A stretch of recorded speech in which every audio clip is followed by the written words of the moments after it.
Calma, que eu tô. Já começou a gravar, mas eu tô ajeitando umas coisas aqui. Beleza. Olá, pessoal! Estamos de volta. Segundo episódio da sexta temporada, né? Como eu falei da outra vez, para mim, a sexta temporada de qualquer série tem que ser a melhor. Então, já estou jogando aqui os convidados na fogueira, né? Colocando essa obrigação neles aí. E o tema de hoje é DDD. Vamos conversar sobre DDD, né? E assim, eu trouxe uns caras aqui, eu vou deixar eles se apresentarem para vocês aí. Vamos lá, fica à vontade aí, ordem alfabética. Quem é o primeiro? Sou eu? Isso é um milagre. Pessoal, bom dia. Eu sou o Luiz, sou arquiteto, engenheiro de software há um bom tempo aí no mercado. Atualmente eu trabalho para uma varejista gringa nos Estados Unidos, né? Trabalho com DDD, gosto da filosofia, aplico onde é possível, né? Mas para mim, eu sou da época que DDD era o código de área para fazer descagem de longa distância, né? E depois veio lá da Embratel, aqueles três gordinhos lá, né? Somos o DDD, né? Mas assim, isso é muito tiozão, né, cara? A idade é foda, mas o fato é que domain driven design é vida, né? Quando você consegue aplicar, facilita muito a vida de todo mundo, né? Olá, pessoal. E aí, tudo certo? Então, eu me chamo Matheus, eu sou programador, só que eu tenho uma especialidade, né? Minha especialização é feita em engenharia de software. Então, talvez eu agregue um pouquinho, mas eu vou passar já a resposta para o Luiz aí sobre esse tema, tá certo? Espero trocar um papo legal aí com vocês. Beleza. Não queimem largada. O Luiz já está queimando largada, só para se apresentar. Enfim, eu sou o Carlos, sou dono do canal, você já sabe quem sou eu. Pronto. É o dono da porra toda. Não, que isso. Então, vamos lá. Geralmente eu começo com pergunta óbvia, né? Tipo, pergunta do tema, tipo, o que é o tema, né? Mas eu não vou começar por aí. Eu vou começar hoje sobre o problema, né? Qual problema que isso tenta resolver? Onde é que está isso, né? Esse tema que a gente está falando, DDD. Qual é o problema que isso tenta resolver? Aí fica à vontade para responder, não precisa ser ordem alfabética. Ô, Carlos, é que eu acho que uma coisa complementa a outra, né? O problema já vai definir o que é o DDD, né? Então, falar a jogada meio que aproximar toda a parte de negócio na hora de tu construir um software, né? Então, o DDD acaba sendo mais uma filosofia e uma jornada de descoberta. É isso que eu costumo falar para a equipe, porque eles têm que, tipo, se moldar, eu não sei se é o termo correto, porque eles são muito focados no código e não focam em entender realmente qual é o negócio, né? Acho que é mais ou menos por aí. E o DDD também, ele te ajuda a pensar no sistema vendo de fora, né? A big picture aberta, a grande figura na parede, assim, para você entender todos os meandros, complicações, integrações que você tem do seu software, que isso aí se chama o design estratégico, né? E aí depois que você faz o design estratégico, você entra no design tático, né? Que daí é onde o pessoal vai meter a mão na massa mesmo, como que vai fazer as modelagens, as integrações e tal, né? Mas o grande problema é evitar que você tenha aqueles códigos macarrônicos, né? Tem lá né, order service com 3.000 linhas. A order service, ela adiciona pedido, exclui pedido, manda e-mail, né, cancela, né, faz reposição de estoque, faz milhares de coisas no mesmo lugar, né?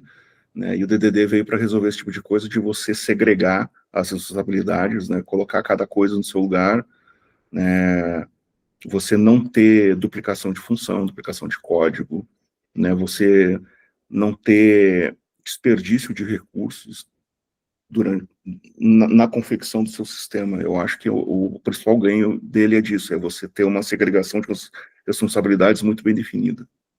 Entendeu? Por isso que é domínio, né? Qual que é o domínio? Aí você tem o core business, né, o core domain, que é o cerne do seu negócio, da sua operação, e aí você tem os domínios complementares, né, que vão te ajudar a fazer o core domain funcionar. Então, ele vai te ajudando a colocar as coisas no lugar. Mas como toda coisa tem seus prós e seus contras. Você vai criar, tipo, uma estrutura, uma mega estrutura para fazer as coisas, né, e às vezes a tua empresa não precisa de tudo aquilo ali para agora.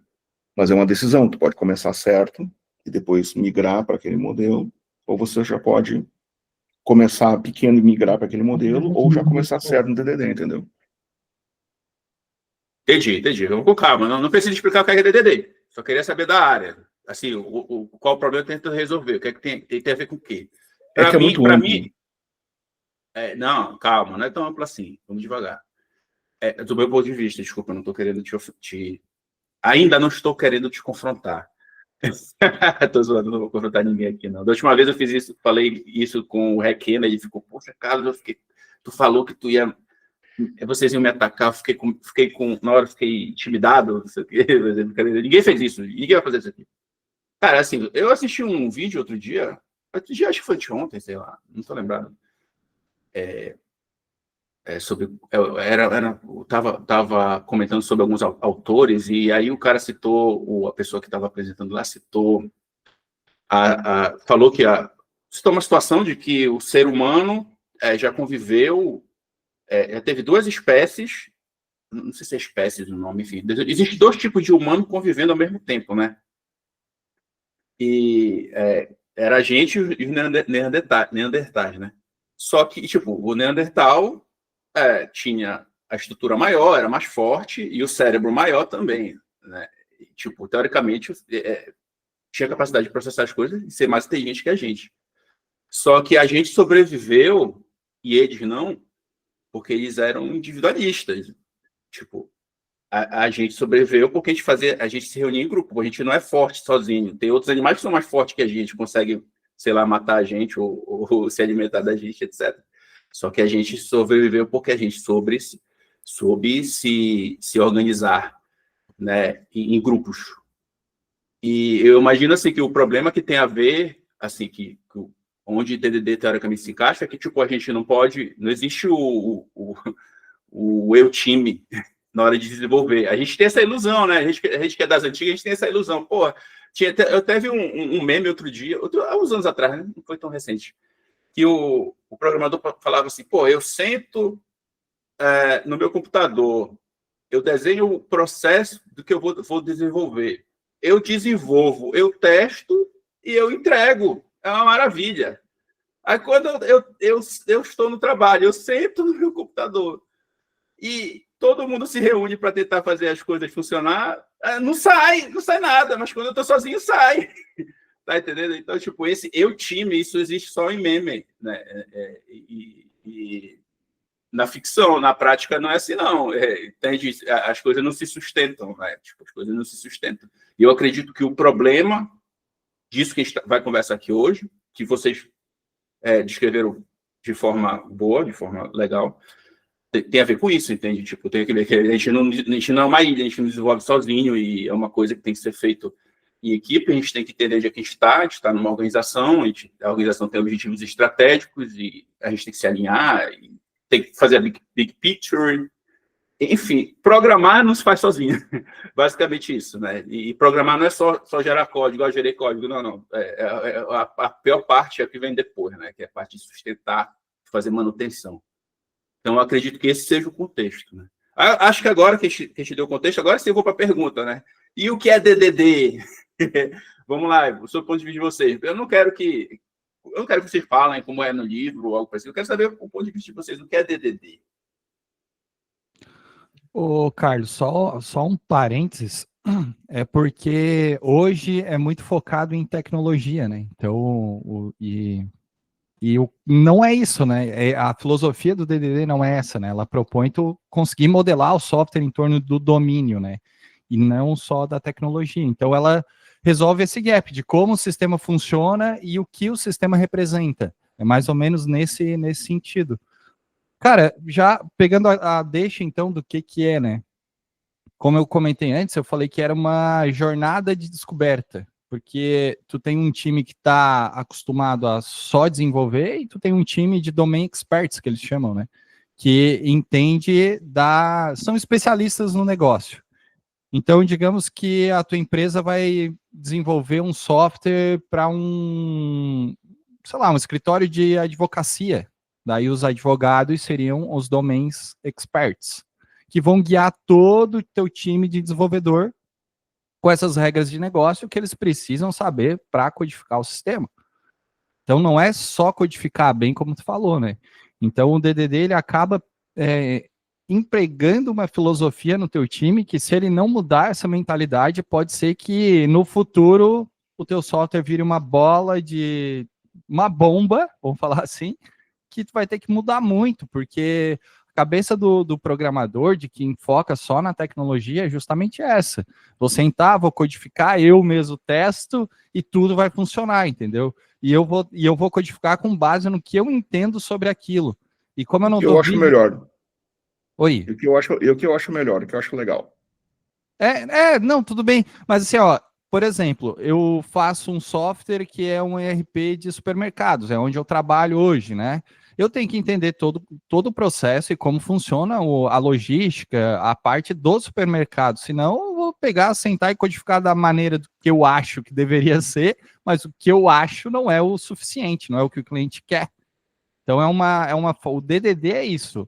É uma filosofia e é uma jornada de descoberta. Eu vou repetir isso porque quando eu aprendi isso, tudo tipo melhorou. Então eu sempre falo, principalmente para os meus alunos lá da universidade, cara, vocês, antes de codificar, vocês precisam entender muito bem a regra de negócio, entender muito bem o processo, e depois vocês saem codificando. Então o Code First tem aquela treta que eu até comentei esses dias do Code First e o Database First. Antes de tudo é o DDD First, né? Para tu entrar nessa filosofia, sabe? A filosofia, de onde surgiu o DDD, né? Lá em 2003, o Eric Evans publicou o livro lá do Domain Driven Design, um livro azul, né? Recomendo todo mundo a ler esse livro. Ele é fantástico, ele meio que muda a sua cabeça, porque realmente ele te faz vários insights que faz você redescobrir o jeito que você trabalha, né? O jeito que você enxerga como a melhor maneira de fazer não é o jeito que a empresa cliente do software precisa. Apesar de nós termos lá supermercados, né?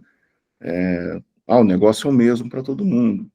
Depende do modelo de negócio. Então, cada empresa vai ter sua peculiaridade, né? O jeito de funcionar, né? Aqui, o jeito que o estoque da entrada é atualizado, precificado, é diferente da outra empresa. Então, tem suas peculiaridades. Por isso que os business experts são assim, primordiais, né? Para te dar essa visão de negócio, né? E para o nosso lado, né? De quem faz o software, mete a mão na massa, a gente tem todo o nosso jargão técnico lá de serviços, clientes, objetos, sessão, protocolo e tal, que não tem nada a ver com business, né? Então, lá no DDD, lá eles falam que você tem que criar, tipo, um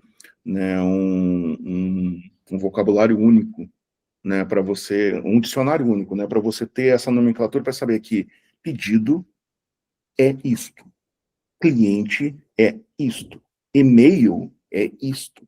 Então, ele começa a fazer uma definição que onde você mencionar aquele termo, ele vai ser entendido da mesma maneira. Porque um dos grandes problemas de qualquer organização, de qualquer treta que a gente vai trabalhar, engenharia, administração, direito, computação, é comunicação. A gente já falou isso aqui, lembra? Nós já falamos aqui, o problema é a grande treta é a comunicação. Você é um telefone sem fio, você vai falando e chega lá na outra ponta, uma coisa nada a ver, né? E com requisitos é a mesma coisa, né? Nos tempos antigos, tu tinha um analista de negócio, né? Ia lá, escutava os negócios, escrevia os requisitos e tal, aí entregava para um analista de sistemas, ia fazer especificação técnica, né? E aí já começava a deformar, né? E chegava lá no final, lá o software entregue, é o meme da árvore lá, né? O que o usuário pediu, né? O que entregou, deu o balanço de pneu no meio da árvore e tal, é exatamente aquilo que acontece.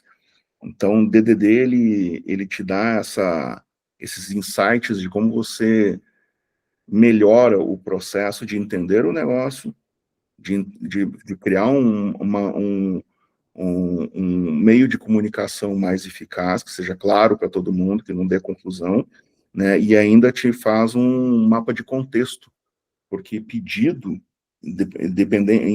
dependendo de onde você está usando o pedido, ele tem um significado, tá?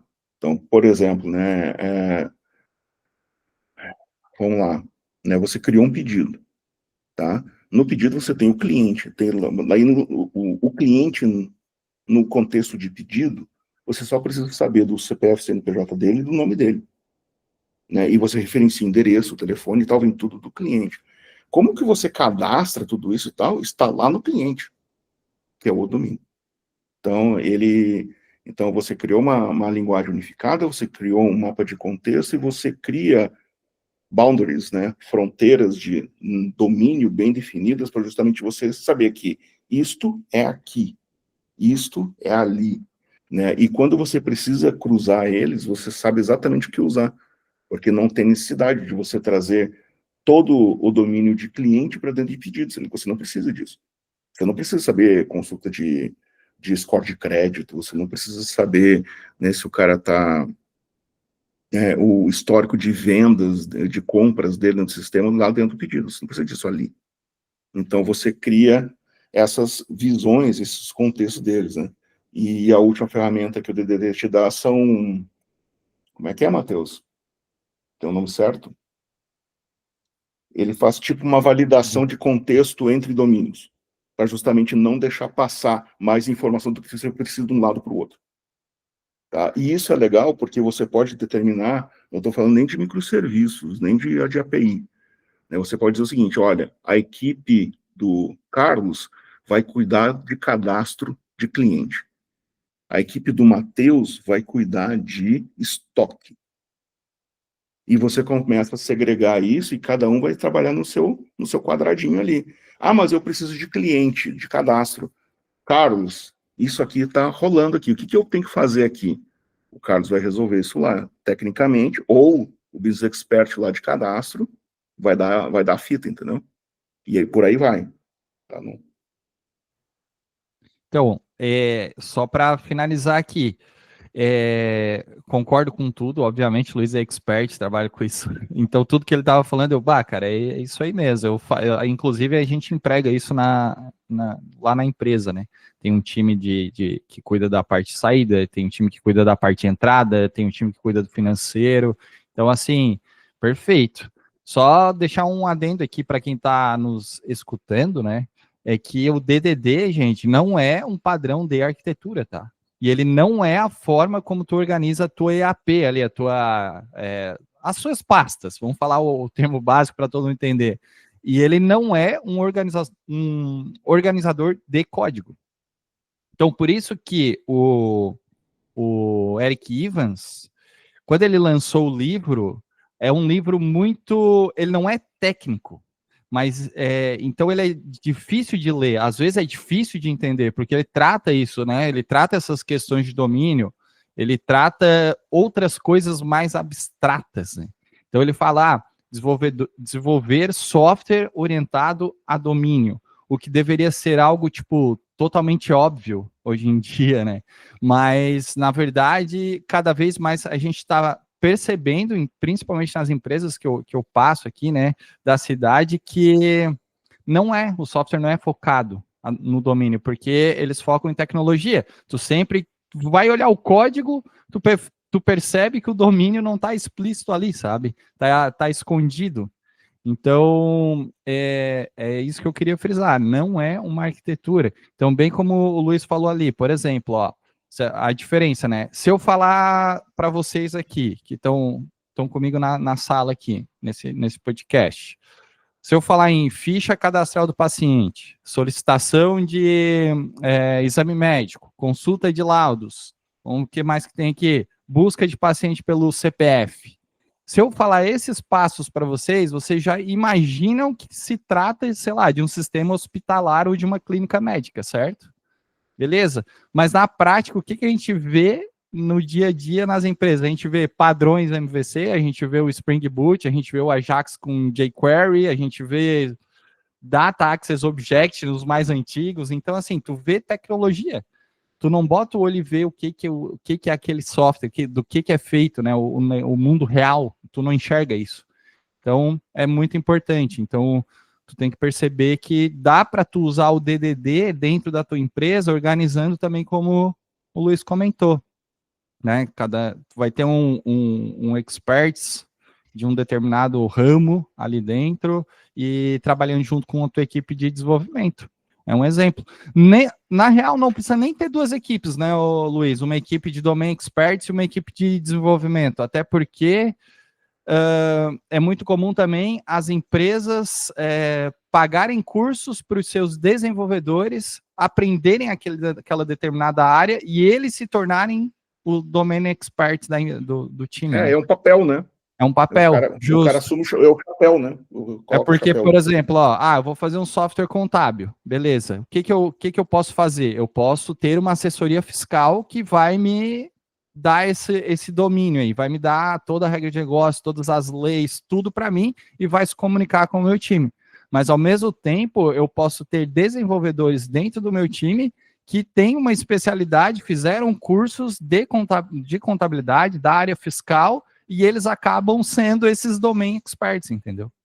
Então, eu conheço vários amigos que exatamente assim, eles eram desenvolvedores, começaram, um exemplo, tem um que é um caso clássico para mim, ele é desenvolvedor do fiscal, aí ele começou a entender tanto as regras do fiscal, aí ele começou a entender, fez curso, fez pós em análise tributária e virou o cara de impostos. Entendeu? Então isso é muito comum, né? E tanto como a questão de filosofia, tanto é Domain Driven Design, né? Design é um conceito, é abstrato, né? É uma coisa mais alta, né? E quando a gente fala de design, são conceitos de abstrações, e o livro ele é todo abstrato, como você falou. Então, às vezes, a pessoa não é acostumado a enxergar as coisas de formas mais abstratas, de alto nível, ela fica assim, puta, mas o que ele quer dizer aqui? Como assim? Entendeu? E tanto é que eu acho que o mais concreto que se chega no livro inteiro é quando o cara fala lá do design tático, né, que é da implementação, né, o que são entidades, aí todo dev vai relacionar com JPA, com banco de dados, né, enfim, com persistência, né, com as entidades e também com os Available Objects. Né, né, o Domain Driven Design, ele te incentiva a você definir, né, objetos de valor para coisas que vão ter o mesmo comportamento no sistema inteiro. Então, tipo, e-mail não é uma string de 128 caracteres. E-mail é e-mail. Né? E aí, dentro do objeto e-mail, você sabe que ele tem um tamanho de 128 caracteres, ele tem que ter um arroba, ele não pode ter determinados símbolos e letras, né? Ele tem que ter sempre um ponto alguma coisa no final, né, para ser um FQDN válido lá para SMTP. Então, você define todo o comportamento, validações, tal, no Available Object. Né? E o Available Object são imutáveis e as entidades são mutáveis. Então, você fica o que é brilhante, né? O que é brilhante, porque o que a gente vê hoje? A gente vê essa validação de e-mail espalhada em tudo quanto é lugar, né? Toda classe que vai fazer uso de e-mail tem lá um if tratando se o e-mail, ou então uma classe utilitária, enfim, tratando se o e-mail é válido ou não, sendo que ele poderia estar ali, né, num único local, num único lugar, que seria um value object ali para fazer o tratamento. Não, é brilhante, na real. Eu dei o exemplo do e-mail, né, mas tem telefone, tem endereço, tem de livro lá o ISBN, lá de banco tem nos Estados Unidos Account Routing Number, né, aqui no Brasil, né, é o banco agência de conta, mas tem tem um código, que é um código Swift, alguma coisa assim? É tipo um código Swift, mas tem o IBAN, né? O IBAN. Você vai fazer o IBAN. O IBAN tem todas as regras, então você define isso lá no objeto de IBAN. Lá no objeto de IBAN, está tudo definido. O que é engraçado é que eu já escutei pessoas falarem, mas aí tu tá botando uma complexidade maior, porque tudo tu tem que ter um entity, tu tem que ter um value object, Cara, a complexidade tá onde tu tá espalhando toda essa tua validação e podia estar num lugar só, tá ligado? Esse é Dentro o da... ponto, né? Se tu usa só. Imagina o seguinte: eu tenho um pedidinho. Lembra que o primeiro segmento de pedido que você faz na faculdade, né? Você coloca lá cliente, o nome do cliente, endereço, e-mail e deu. Se tu não vai usar aquilo em outro lugar, tu não precisa criar um Veil Objection, uma entidade aquilo ali. Você coloca tudo dentro de pedido, o cara tá tirando pedido. É como se tivesse um bloquinho lá, o cara tá meio das antigas, né? Chega lá na mercearia e diz, seu João, o que você quer? Ah, eu quero 30 quilos de farinha, o cara vai te pedido. Entendeu? Agora, se você vai fazer validações e tal, teu negócio cresce e tal, aí você vai implementar. É trade-off. O cara tem que sempre perguntar os prós e os contras. Não é mágica, né?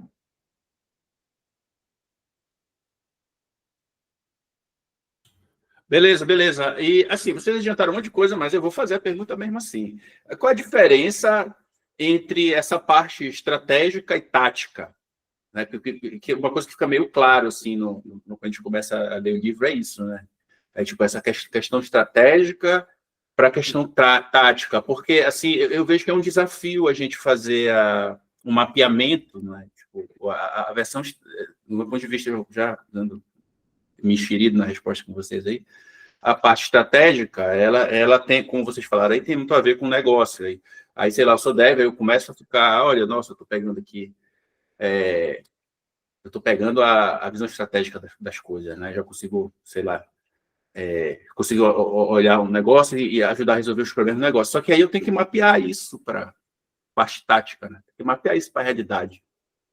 E aí, quando vai mapear, não é simples. Né? Eu vou mapear isso aqui para o tático, vou implementar isso, vai ficar igual como eu pensei, vai ficar diferente, vai ficar igual.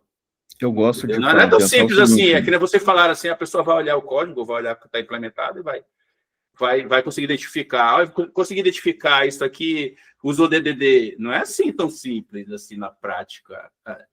Então, tipo, isso não é um desafio, né? Tipo, qual é a diferença entre é um estratégico e desafio. tático e qual é e quais são os desafios, né, para fazer um mapeamento? Eu gosto de pensar sempre no seguinte, assim, ó, o estratégico é mais relacionado à arquitetura, tá? Você pensa em coisas maiores, mais abstratas, e você pensa como que elas se relacionam entre si, tá? Vamos pegar de novo lá pedido, tá? Eu tenho pedido, dentro de pedido eu tenho os itens, mas eu não preciso dizer que eu tenho itens no pedido, eu tenho um pedido, porque é o pedido. Eu sei que o pedido eu tenho o item A, B, C, D, E, de tal quantidade, tal coisa. Então eu tenho pedido, aí eu preciso de cliente, né, para dizer de quem é aquele pedido, né?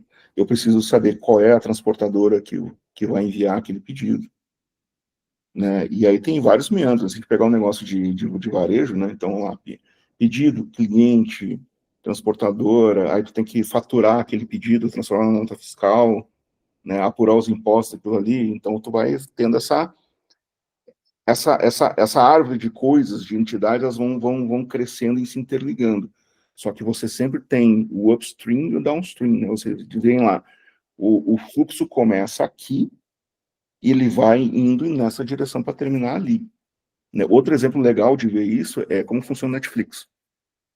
Tá? Netflix, você precisa lá do catálogo, você precisa do billing para cobrar as pessoas, né? O catálogo para escolher o filme, do billing para cobrar as pessoas, para saber quais filmes você pode ver no seu catálogo. Daí a informação que o catálogo precisa do billing é qual que é o plano, e só. Não tem que saber preço, se você pagou ou não, entendeu?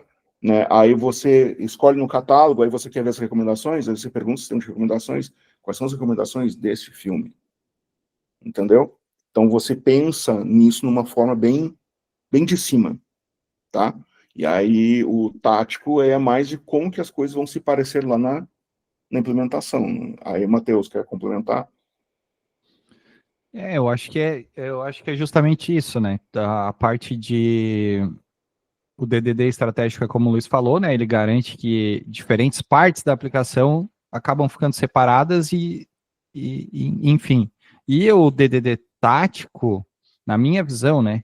É aonde você usa aqueles building blocks que eles chamam, né? Então ele foca nas técnicas para a implementação do domínio e subdomínio que já foram meio que mapeadas de uma certa maneira pela parte estratégica. Então eles trabalham em cima de entidades, eles trabalham em cima do value object, como é que é o nome? É aggregate dos repositors, aquelas camadas ali, né? Bem lembrado. Então, é aggregate root, que eles chamam, que agrupa as entidades, né, com raiz lógica, essas coisas do tipo. Tudo isso vem dentro do tático. Então, a parte de mapeamento, a visão macro do sistema está no estratégico, daí, sabendo do estratégico, tu vai conseguir fazer, né, e trabalhar dentro do tático, usando esses blocos de construção técnicos, que eles chamam. Acho que é mais ou menos nesse formato que funciona. E mesmo assim, tá, o estratégico e o tático não vão dizer como o seu código vai ser. Aí você tem N abordagens para implementar aquilo. Você pode utilizar MVC, dá para fazer. Você pode implementar o DDD mesmo organizadinho lá dentro. Você pode utilizar orientado a evento numa estrutura de serviço de PubSub. Aí você tem várias abordagens qualquer. Você pode usar hexagonal, clean, tem várias coisas que te permitem implementar o DDD lá dentro do código. Mas veja bem, a gente não chegou em código ainda. Exato.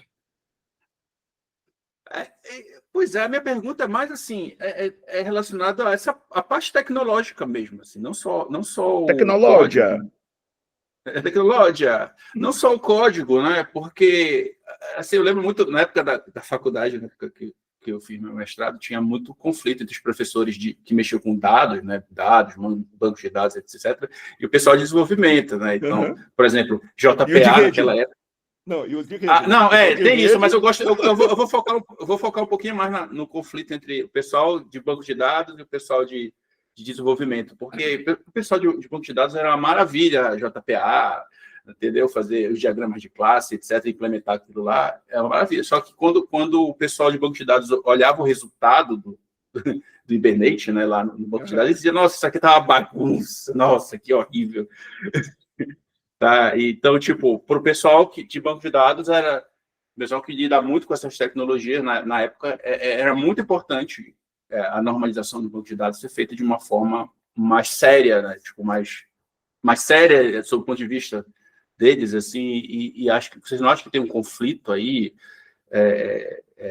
tecnológico, não só a parte filosófica, porque do ponto de vista de pessoal que está desenvolvendo, o pessoal que usa JPA, e está tudo uma maravilha, está tudo modelado bonitinho, está tudo, sei lá, alinhado com domínio e tudo mais, etc. Só que quando entra no banco, tá uma bagunça do ponto de vista do pessoal que administra o banco.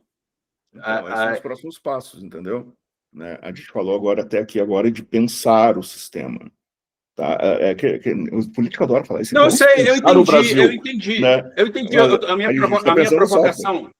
Tudo bem, eu estou fazendo a provocação porque geralmente o caminho era o contrário, né? Tipo, por isso que acontecia aquele meme que tu falou lá do pneu, que o cliente pediu uma coisa e no final saiu outra coisa. Por quê? Porque a visão de quem desenvolvia está mais ligada à tecnologia. Aí, beleza, eu concordo que isso é um problema, mas às vezes a tecnologia não é limitada mesmo, tem um limite. Tipo assim, eu vou olhar só até essa abstração, eu vou olhar só até aqui o JPA.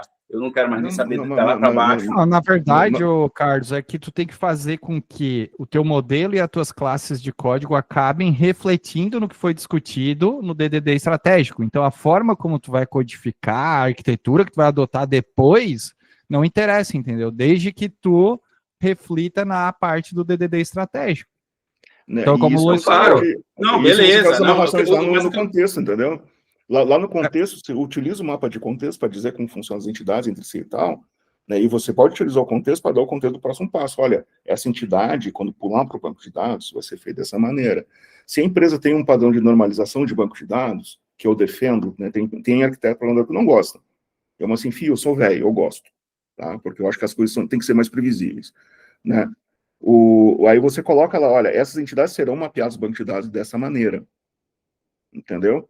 E aí, mas a gente quer utilizar JPA. Beleza, você faz o repositório, entramos lá na parte do... Né, o Spring Boot tem lá o repositório que reflete o repositório do DDD, né? Então, dependendo do que você vai usar, vai ter como você implementar no outro lado. Mas lá no repositório, você pode utilizar o JPA para ser automático, ele vai fazer tudo sozinho lá, beleza? Para aplicações pequenas que não demandam performance, né, Matheus? É uma maravilha, pode usar à vontade, mas onde você demanda performance, você tem que fazer tuning. Tu tem que fazer uso de query manual, Coloca lá, @query, chapa query lá dentro, não tá nem aí. Né? Tu não pode inferir. Tu tem que, tu vai acabar usando o poder que tu tem do banco, né? Tu vai usar o Native Query, né? Tu não vai usar o... Pô, o JPQL, que trabalha a linguagem ali do JPA, é algo mais básico ali, né? Tipo, eu tenho uma entidadezinha pequena, agora a partir do momento que tu trabalha, sei lá, com inner joins de 5 tabelas juntos, e tu tem que fazer algo mais complexo, um cálculo dentro... Não, tu tem que usar um CTE. Tu vai fazer um CTE, por exemplo, para melhorar, né, querendo ou não, a organização e performance, tu vai usar um Native Query ali, não tem jeito. Carlos, pergunta para os devs se eles sabem o que é CTE. Eu te garanto, grande parte não sabe o que é um CTE. Garanto. O que é um CTE? CTE tu mandou perguntar, tô perguntando. Você tem que comentar aí, mas o CTE você consegue fazer agregações e colocando, encadeando CTEs como se fossem outros resources, e lá no final você faz um select naquilo lá, entendeu? Então você pode calcular, você pode agregar, você pode separar diferentes conjuntos e visões de dados, e lá no final você junta tudo numa query só. Entendeu? E aí, se a gente pode fazer isso no Java, podemos, mas banco de dados faz muito melhor. O CTE mesmo, né, ele acaba tu criando índices indiretamente, porque tu vai criar uma CTE que vai ser mais especializada, mais específica, que vai trabalhar com 2 tabelas ali que já estão indexadas, e tu pode criar um outro CTE também, e lá no final tu combina os dois. Por isso que eles chamam Expression Table Columns, alguma coisa assim. É a sigla, né? A sigla, de fato, não me recordo, mas é isso. Tu vai criar pequenos grupinhos de selects que já são mais indexados para tu unir no final e tudo sair. Então, uma query que demora 1 minuto, às vezes vai demorar, sei lá, 5 segundos. Entendeu? Porque tu trabalha bem específico. E ela te permite também você pegar e utilizar o explain do banco de dados também, né? Sim, individual daí. Que muito dev não sabe o que é um explain. Entendeu? Que é o plano de execução da query, dizer onde que vai ser, né? Por exemplo, né, vai ter full text search, onde você vai utilizar índice, onde vai utilizar PK e tal, né? Mas, enfim, para você ver que isso já vai bem além do DDD, entendeu? É na implementação. É aí quando tem essas decisões de design, de arquitetura, né, que são os registros de decisão de arquitetura, aí tu vai fazer esses mapeamentos, né? Você vai linkar lá com o contexto, vai linkar com a regra e vai linkar com o código, o banco de dados lá que você vai fazer, entendeu? Então são decisões que você vai indo, tem que ter uma disciplina de você mapear isso, onde está indo, para não se perder o fio da meada, entendeu? Tipo isso que tu falou ali antigamente, né, eu fazia modelagem, antigamente não, eu ainda faço até hoje, né, faço modelagem do banco primeiro e depois eu vou lá e codificar, né, mais ou menos essa espécie. Por exemplo, o estratégico vai definir lá que tu tem, sei lá, vai trabalhar com paciente, tu vai trabalhar com exames, e daí quando for passar para a parte técnica, tu já vai ter lá, né, a tua entidade já meio que modelada, que o paciente só vai ter dados do paciente, e o exame talvez, entendeu? Já vai ter as modelagens. Depois disso, tu vai ver, opa, no paciente eu tenho um CPF aqui, então eu vou criar um value object para representar algo imutável ali dentro e fazer as validações ali dentro. Então, é isso, é por isso que eu falei, é uma filosofia, não é nada de arquitetura e como tu vai desenvolver a parte técnica depois ali, né? Se tu vai usar Spring, se tu vai usar MVC, isso não é importante. Isso aí é uma escolha depois de tu ter toda a parte estratégica já montada. Então... Agora, o primeiro desafio que eu recebi lá na firma nova lá foi fazer um sistema, né, B2B, né, para as empresas parceiras consultarem determinadas ordens de serviço lá dentro. Né? Eu falei assim, nós precisamos de um Multi-Tenant Authentication Manager. Aí todo mundo parou assim, Multi-Tenant é a hora. Né? Nós precisamos de um negócio que autentique usuários, só que os usuários pertencem a diferentes clientes, né? E quando você está naquele contexto ali, o cara só pode ver os pedidos daquele cliente, né? Então tem toda essa história. Daí eu falei assim, isso é um padrão conhecido, existem várias modelagens já disponíveis aí em literatura, na internet, então vamos pegar uma delas. Pegamos lá, desenhamos e tal. Mas como é que a gente vai implementar isso aqui? Cara, lá no Spring, você abre o Spring Security, você vai dizer, ó, isso aqui, vou utilizar esse provider aqui, ele vai amarrar tudo isso pra gente. Ah, mas como é que como é que a gente vai garantir que esse usuário não vai pedir a ordem de serviço do outro cara, do outro cliente?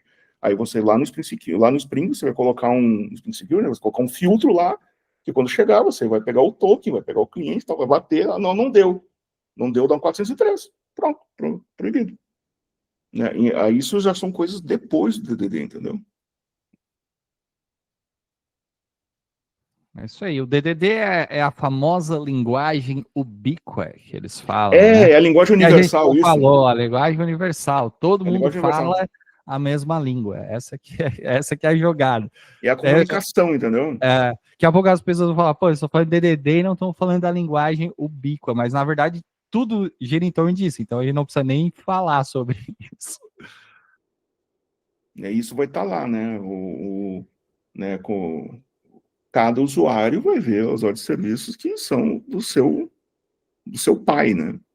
Então isso já está definido lá né, no catálogo lá de linguagem ubíqua, né, na comunicação. Então você sabe que é isso. Então não precisa explicar de novo, entendeu? E aí quando chegar lá para a equipe que vai fazer segurança, implementar os fios e tal, eles vão tomar a melhor decisão de implementação para aquilo ali, mas aquilo tem que ser respeitado, entendeu?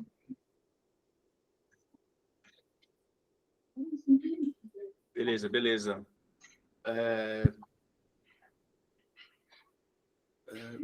E, tipo, por que que é um hype? Um hype não. Por que todo mundo... Isso é uma coisa que o pessoal diz, olha, hoje em dia a gente tem que saber. Tem que estar no automático. Por que a gente tem que saber DDD? Por que é uma coisa... Muito cuidado com as coisas no automático. Muito Cara, cuidado. por que a gente precisa saber? Porque a gente já viu que nos últimos anos o mercado começou a perceber que a maioria dos sistemas cresce mal feito. É isso. Né? É o custo que vem depois, não tem essa. É trabalho redobrado. Mas é aquilo que eu falei, assim, depende muito do propósito da empresa, tá? O ideal seria começar com DDD porque tem N vantagens. Você tem manutenção melhor, você tem manutenção com tempo mais curto, você tem segregação de responsabilidades. Se você tiver que implementar APIs, eventos para isso, você consegue fazer manutenção, deploy disso muito mais fácil, tu não precisa fazer deploy de tudo. Tem N vantagens. Mas se eu estou numa startup, que eu quero crescer rápido, preciso mostrar uma ideia, e o meu investidor só me deu $500 mil para fazer isso e 3 meses para fazer, cara, vai ser do jeito que der, entendeu? Alguém vai ter que tomar essa decisão, porque você tem dinheiro finito, entendeu? Mas depois que você provou um negócio e tal, beleza, agora temos que organizar isso aqui de uma maneira que seja manutenível, entendeu? E aí você começa a fazer.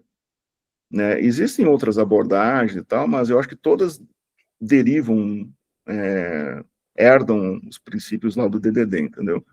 Eu acho que o DDD hoje é fantástico, tá? É bom, mas às vezes não dá para usar, por causa de restrição de orçamento, de tempo, de gente, entendeu?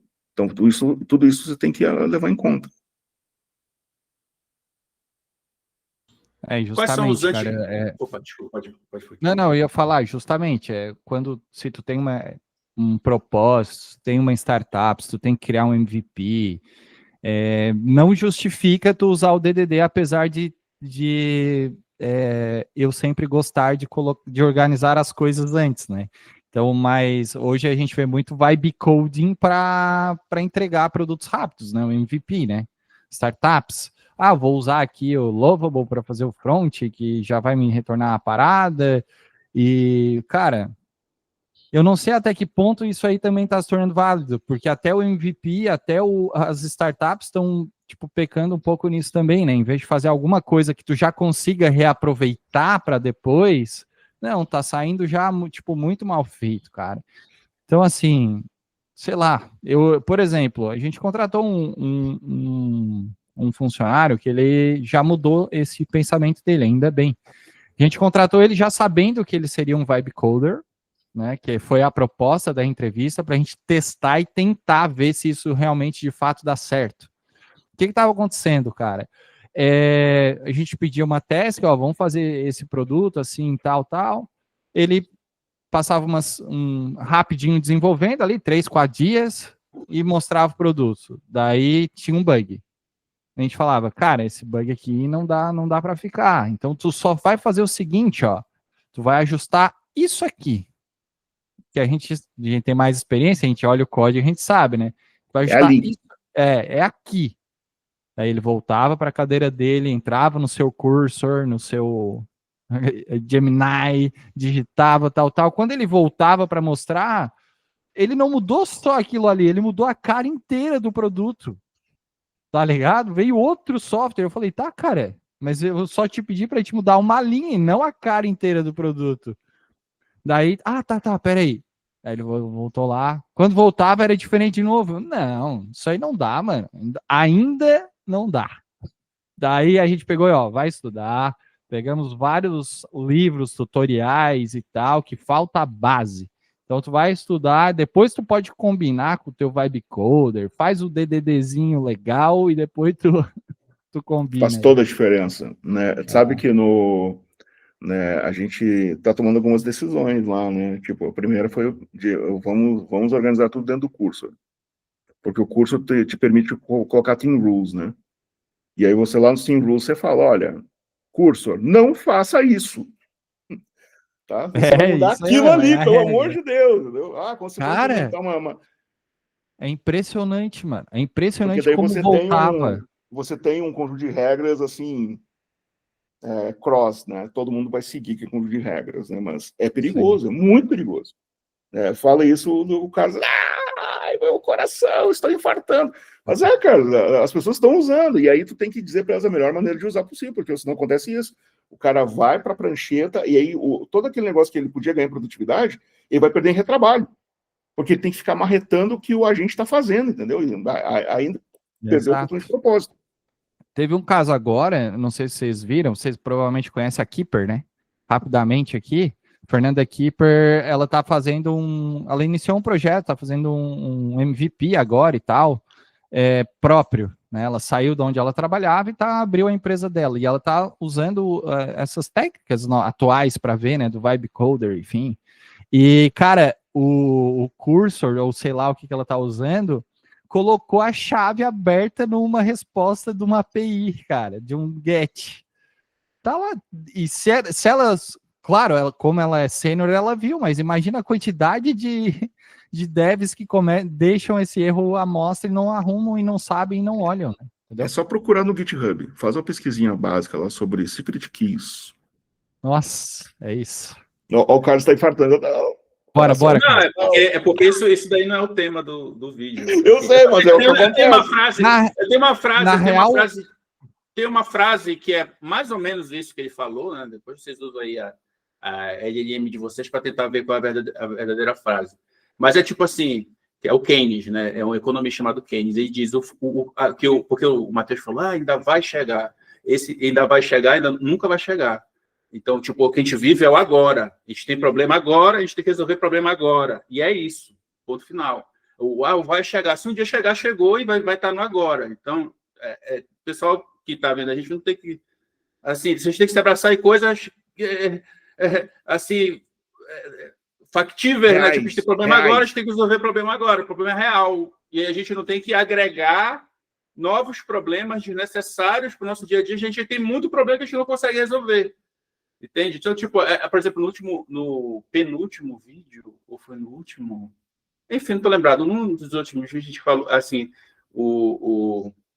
a gente chegou no consenso que a arquitetura desenha como se fosse sei lá, um esqueleto e a engenharia tem que preencher esse esqueleto, né? Então, imagina que vocês que estão assistindo a gente, vocês têm um esqueleto, né? E a gente que está aqui, a gente tem que preencher vocês de conhecimento. A gente não tem que dar um novo esqueleto para vocês, ou, sei lá, alguma coisa para ser mais preenchido, entendeu? Então, é basicamente isso que eu queria falar, e eu não vou ficar falando desse assunto, porque esse não é o assunto do vídeo.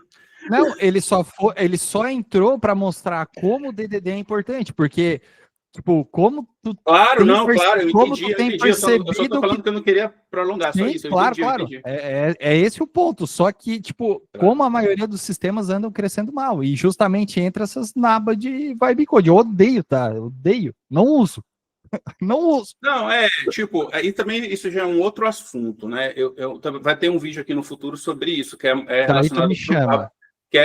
calma, que é relacionado a profissionalismo, né? Então, tipo, uma coisa é o meu conhecimento que a gente tem que ter, que é relacionado a fundamento, que a maior parte dos vídeos aqui é relacionado a isso, né? É relacionado a fundamento e esses conhecimentos que a gente tem que ter para o nosso dia a dia, independente de onde a gente esteja. Não adianta, tem que ter esses fundamentos, a gente não pode fugir do fundamento. E outra coisa é o profissionalismo. Então, profissionalismo, quando eu tenho meu eu profissional, por exemplo, eu não gosto do Windows. Aí eu vou chegar lá para o meu empregador, eu não vou usar o Windows. Não é assim, entende? Então, a gente tem o chapéu diferente, né? É chapéu ou chapéu? Não sei como é que fala. Eu não sei como é que é em Portugal, tá? Mas aqui é chapéus. Tá, tudo bem. Nós temos nossos chapéus. Tudo bem. Não, mas isso é interessante, que tem uma diferença na língua. Então, a gente tem vários chapéus. E o chapéu profissional, a gente tem que usar as ferramentas que são homologadas pelo nosso contratante. E ele tem que treinar a gente nessas ferramentas, entende? Então, tá, entender? Então, isso é um pouco diferente, dá para confundir. Né? Então, a pessoa tem que ter conceito de cloud. Eu sou obrigado sei lá, ter certificação da AWS ou algo parecido para eu entender de cloud? Não. Mas se tu vai trabalhar num lugar que mexe com a AWS, então seria interessante ter. Entende? Então, aquilo que está lá, as certificações da AWS são requisitos para trabalhar com a AWS. Só que aquilo lá não é fundamento. Aquilo lá não é fundamento. Aquilo lá é um produto fechado. Entende? Então, a mesma coisa vale para qualquer outra tecnologia. Enfim, e assim, quais são alternativas ao DDD que vocês enxergam? Assim, eu vou separar duas perguntas. Uma pergunta para alternativa boa, outra pergunta para alternativa ruim. Assim, se é que dá para a gente definir que é boa ou ruim, né? Enfim, isso também está no ar na pergunta. Mas quais são as alternativas boas para DDD no contexto específico de DDD? Onde deve usar DDD ou não?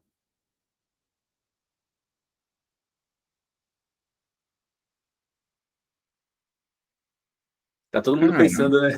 Porque eu vou dar um exemplo de uma alternativa que eu gosto muito. Foi longe. Tem uma alternativa que eu gosto muito, que é a segunda coisa muito ligada com a gente, o pessoal que precisa de mim, etc., que é a filosofia Unix. Eu até fiz alguns shorts aqui explicando.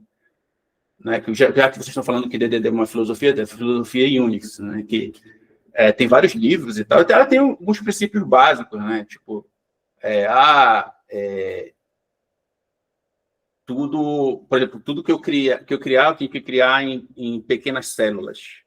Né? Então, é como se fosse, imagina como se fosse, sei lá, aí relacionado aos domínios. Né? Eu tenho um domínio, né? Mas quando eu for implementar isso, tem que implementar em pequenas células, e ele tem que fazer uma coisa só. Isso é a filosofia disso, só tem que fazer uma coisa só. Entende? Olha, E aí eles fazem DDD desde 1960, só isso.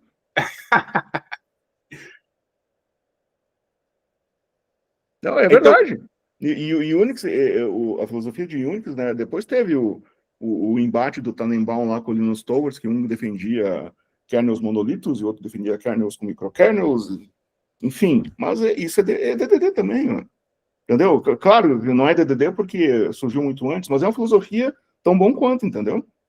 Né? E eu acho que o Unix por si só já se prova que é bem eficiente, né? Estamos usando desde DDD de 60.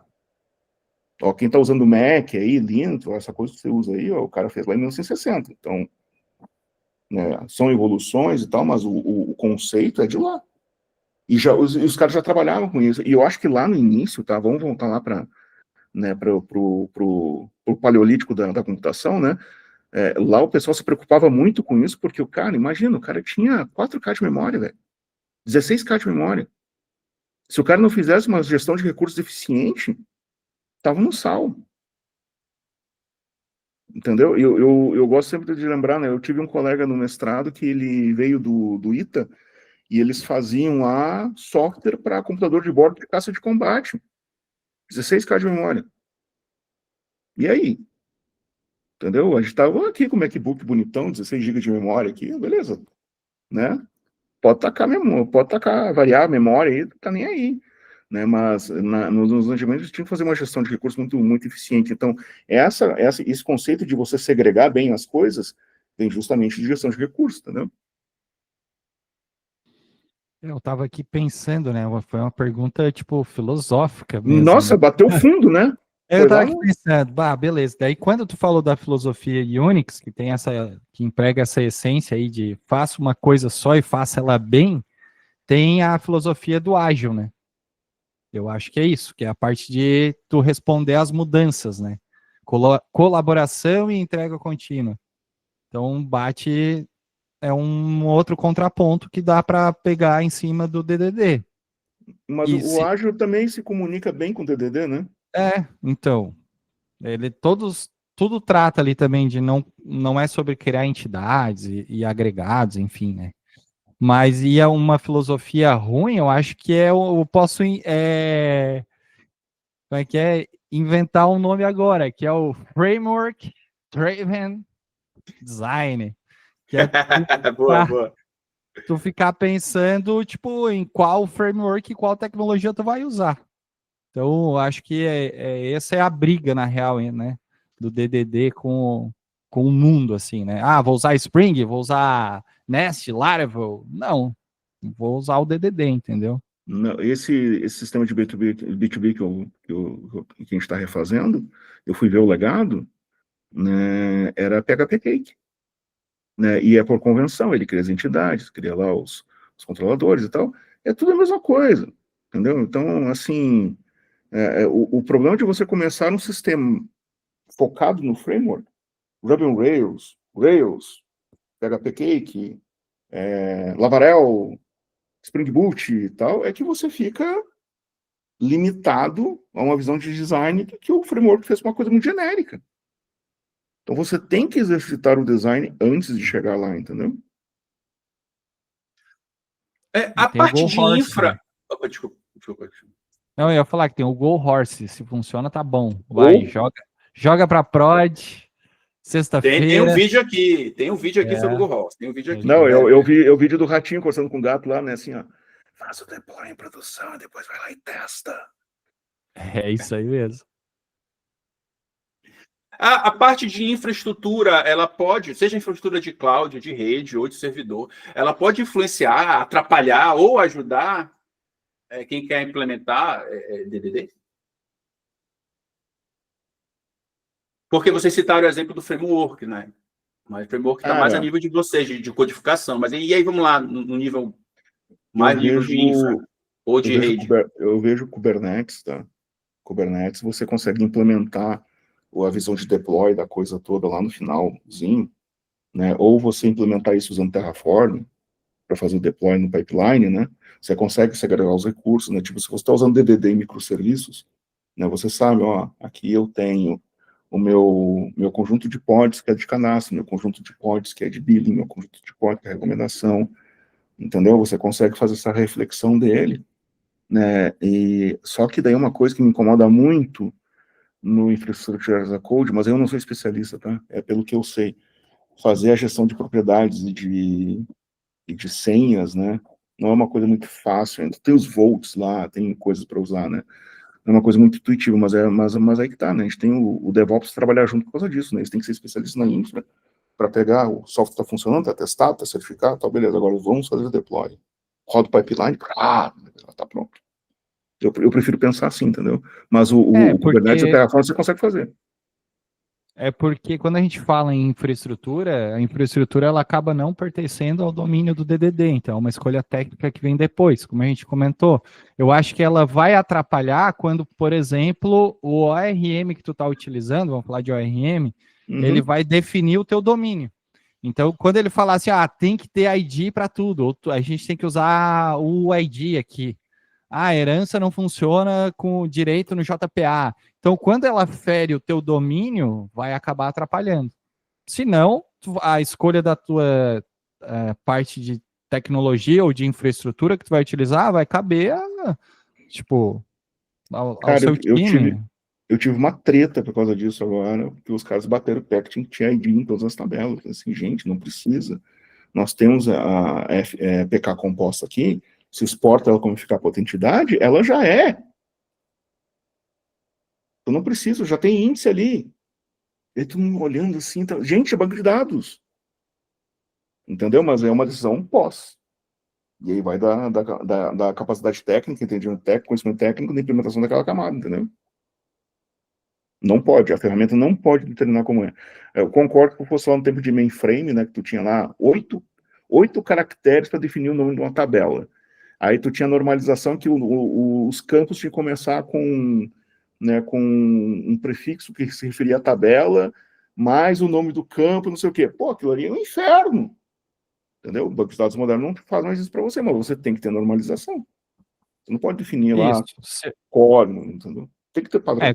Quando você tem uma limitação assim, né, antigamente que existia, daí reverte os papéis, né? Porque não é que tua infra vai refletir no teu domínio, né? Mas tu vai ter que ter um certo conhecimento para saber que existe uma limitação, que existe uma imposição ali que tu não vai poder usar. Mas é muito... Mas difícil, né? Vamos fazer um exercício assim, ó. Vamos fazer um exercício assim. A gente definiu lá as entidades, os domínios, tá? A gente fez a implementação aqui. A gente sabe que aqui a gente vai ter... Vamos falar de microserviços, né? Ou eventos e tal. Você vai ter esses serviços, microserviços refletidos em infraestrutura em produção, correto? E aí, no meu entendimento, lá na observabilidade, lá nos logs, lá no monitoramento, você tem que enxergar exatamente o que você está enxergando lá, tem que refletir aqui. Eu sei que o meu pedido está online, está processando X pedidos por segundo, entendeu? Que eu tenho ali o meu sistema de clientes, ele está tendo uma latência de X milissegundos com o banco de dados, por estar retendo ali, entendeu? Eu tenho que ter essa possibilidade. Mas eu tenho que ter uma visão, elas têm que ser correlatas, desde o design até lá na infra, entendeu? Como está rodando para mim é isso. Não, boa. Mas a minha provocação é porque eu até notei aqui, né? A gente tem conceitos como consistência, né? A gente tem camada de persistência, a gente tem um carinha chamado serviço, que eu posso acrescentar mais regras de negócio nele. Política de correção, né? Corrective policy.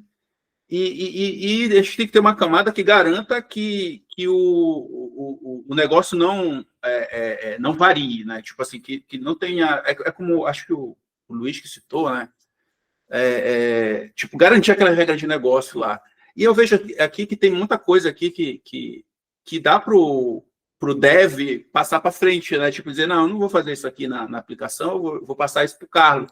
Carlos, dá teu jeito. Eu estou falando isso porque isso é uma coisa que é raro, mas acontece sempre, né? Mas assim, não é raro, mas acontece muito. Que o Luiz falou, porque o Kubernetes implementa um monte de coisa, e aí eu fiquei assim, falei, então essa é a desculpa do Luiz para jogar as coisas para mim, né? Dá teu jeito aí. Não, porque é o seguinte, eu sei fazer, daí se eu chego lá, o DevOps fica fulo comigo, eu quero fazer serviço desse. Não, velho, então tá, então eu faço. Tá? Mas aí, tipo, a minha pergunta é mais assim, porque tem essa fronteira, pelo que eu entendi, que vocês estão explicando de DDD, tem a fronteira entre o DDD e essas outras partes, o depois, que vocês estão chamando de depois. Isso. Só que, tipo assim, se todo mundo, até o depois, está falando a mesma linguagem, o dev, ele pode ou não se dar esse luxo de dizer, olha, quem vai fazer a persistência aí é o Carlos lá, ou quem vai fazer controle da chamada de API é o Carlos no API Gateway lá no Kubernetes, vai criar as regras lá. Eu não vou ter que criar... Tem que ter alguém com porrete, cara. Tem que ter alguém com porrete. Mas daí não é o dev que vai falar isso, é o tech lead, o principal, é como vocês queiram chamar. Não, para mim, todo mundo que tá para lá é dev. Todo mundo que tá para lá é dev. Mas aí é que tá, né? Tu tem que ter um cara que vai chegar e vai falar, não, eu que dito as regras aqui e o Luiz é que vai cuidar da parte de nota fiscal ali e o fulano lá que vai cuidar do financeiro. Agora se virem em aplicar existem as verticais do domínio, tá? Vamos pensar assim, né? Cada domínio com sua vertical, né? Mas existem práticas que são são cross, né? Cross verticais, elas são, né, tu tem as práticas de QA tem que ser unificadas, as práticas de arquitetura tem que ser unificadas, as práticas de DevOps tem que ser unificadas, estão virando uma bagunça, né? Vamos pegar no teu campo aí, né? Lá na firma, lá, a gente não tem plataforma unificada de observabilidade de logs, é um inferno fazer um tracing, tem que entrar na AWS, tem que entrar no Datadog, tem que entrar no Relic, tem que entrar no não sei aonde, juntar tudo, colocar no Excel, ficar lá procurando. É um inferno, entendeu? Por causa disso, ninguém teve o porrete de manter padrão, entendeu? Nós temos que ter premissas. As premissas devem ser seguidas, entendeu? Dentro disso aqui, vamos fazer alguma coisa, senão vira bagunça. Aí, quando cada vertical vai, por exemplo, assim, definimos DDD lá, né? Verticais e tal, aí entrou para cada time. Vamos usar microserviço. Microserviço, cada um faz o seu. Escolhe a sua stack, o time escolhe e tal. É lindo. Beleza, mas tem que seguir os padrões de banco de dados, tem que seguir os padrões de DevOps e tal, senão vira bagunça. Tá? Tem que pensar que a organização é uma só, no final. Esse é o meu pensamento, né? Os mais nós vamos dizer que eu estou sendo velho. Eu sou velho. Tá? Eu acho que as coisas têm que ser organizadas porque a empresa ela tem a sua tipo assim, nós vamos embora, a empresa fica, entendeu? Então a empresa tem que saber trabalhar, tem que ser perene, esse é o termo em português, tem que ser perene. Caramba, não conhecia esse termo não, mano. Perenidade, eu aprendi na Algar isso. Lá na Algar, nos louco. princípios do associado da Algar, quem trabalhou no grupo Algar vai saber disso. A empresa tem que ser perene. Né? Os fundadores da família podem ir embora, você vai embora, mas a empresa tem que estar daqui a 200 anos funcionando.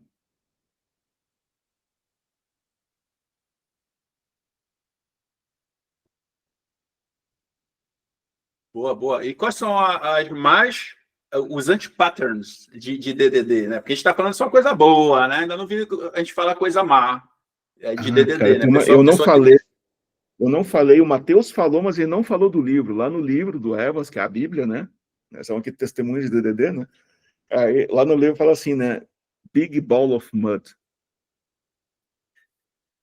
Né? Quando você não define bem os seus domínios, eles são obscuros, eles não são bem delimitados, vão haver partes dos sistemas que vão virar grandes bolas de lama. E você vai ter que meter a mãozinha lá, sujar para organizar aquilo lá de alguma maneira. Ou você vai ter que redesenhar aquilo, né, para ter os seus separar, para ter os domínios bem definidos, né? Ou aquilo ali vai começar a crescer. Todo mundo aqui já viu em algum lugar que trabalhou, ou em todos os lugares, aquela bendita classe lá, não sei o que lá, Service com 3.000, 5.000, 6.000 linhas de código. Tá? Ou pega aquela história de procedure dentro do Oracle, dentro do Postgres lá, que tem 1.500 linhas de código, 300.000 CTS e tal. Aquilo ali é um inferno, aquilo ali é um ball of money, entendeu? Isso é um anti-pattern, porque você não definiu bem o domínio. Então as pessoas começam a fazer mais coisas que devem. Eu já vi algo parecido, só que no modelagem de banco. Era tipo assim, eu tinha entrado no local e era tipo assim, o pessoal falava, porque a tabela estruturada, aí eu ficava assim, cara, isso deve ser, sei lá, deve ser uma sacada fantástica, sei lá, data warehouse. Eu pensava alguma coisa na época, né? Quando era um tabelão, assim, um monte de chave estrangeira, digamos, as outras, e assim. Aí falou lá, a velhinha da loja, meu Deus. Tem várias vertentes aí, né? Tem a parte do que a gente chama no Java, a gente chama de modelo de domínio anêmico.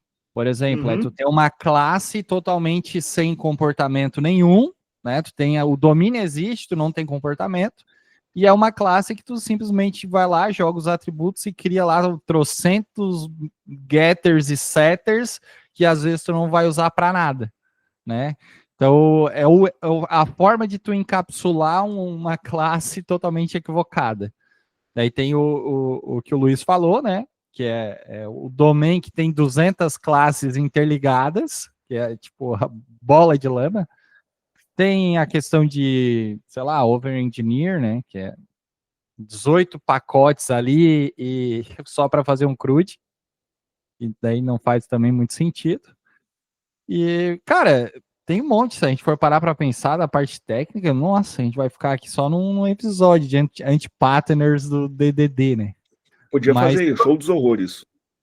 Show dos horrores. Show dos horrores, a gente vai ter hilárias.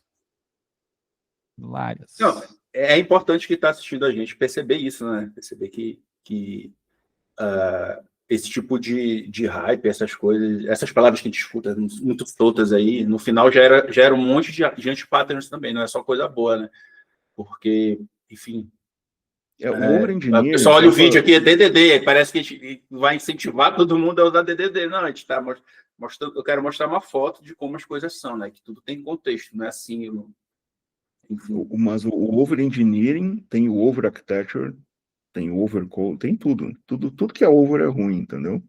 Então, tipo, tu vai fazer um teste, tu fazer uma coisa gigantesca com cluster, não sei o que lá. Né? Pra quê? Eu trabalhei numa empresa há um tempo atrás que ela tinha muito do que o Luiz falou, né? Que a gente chamava de serviço de Deus, porque ela era uma classe... Caramba! Justo. Era uma classe... God Service. God Mod. Cara, para falar a verdade, ela tinha mais de, 60 mil linhas de código ali dentro de uma única classe. E quando a gente viu, a gente não conseguia mais se livrar daquela desgraça. E tudo começou com dois programadores lá que foram criando uma classe, entre aspas, utilitária, e foram criando métodos estáticos, enfim, e foi jogando tudo dentro dessa classe. Daí o terceiro que pegou para usar viu isso como um modelo, né? Se eles fazem assim, eu vou criar mais um outro método aqui. Daí criou outro método. Daí foi jogando. Daí o outro desenvolvedor começou a usar também. Cara, por fim, ela tinha... Nossa, cara, eu tenho ela até hoje. Eu saí da empresa e eu trouxe comigo essa classe, porque foi assim, cara, um show de horrores. É o serviço de Deus mesmo. E o primeiro efeito colateral disso, além de ser um saco de mexer, de arrumar, tu não consegue testar, velho. Geralmente vai ser um ponto nevrálgico do sistema inteiro. Toda merda vai acontecer ali. Entendeu? Então isso começa na análise, depois tudo na implementação, e assim vai dar uma bolinha de neve. Né? E isso com certeza vai estourar um DevOps, entendeu? Vai ser o código que vai dar história. É ele, pode ter certeza. Agora que tu falou do teste, né? Por exemplo, o pessoal no Spring usa muito Lombok, né? Daí eles querem usar, injeção de dependência ali para instanciar o objeto. Só que se tu usa o auto-wired ali, do Spring, como é que tu vai testar se tu não vai conseguir instanciar via construtor a tua classe lá no mock lá? Tu não vai nem conseguir fazer um mock da vida. Então, são situações que tu precisa analisar. Daí o pessoal, por que tu não usa Lombok? Cara, eu uso Lombok, mas eu sei usar as anotações que estão ali dentro. Corretamente. Exatamente. Né? Então, é essa questão. Esse também é um anti-pattern, né?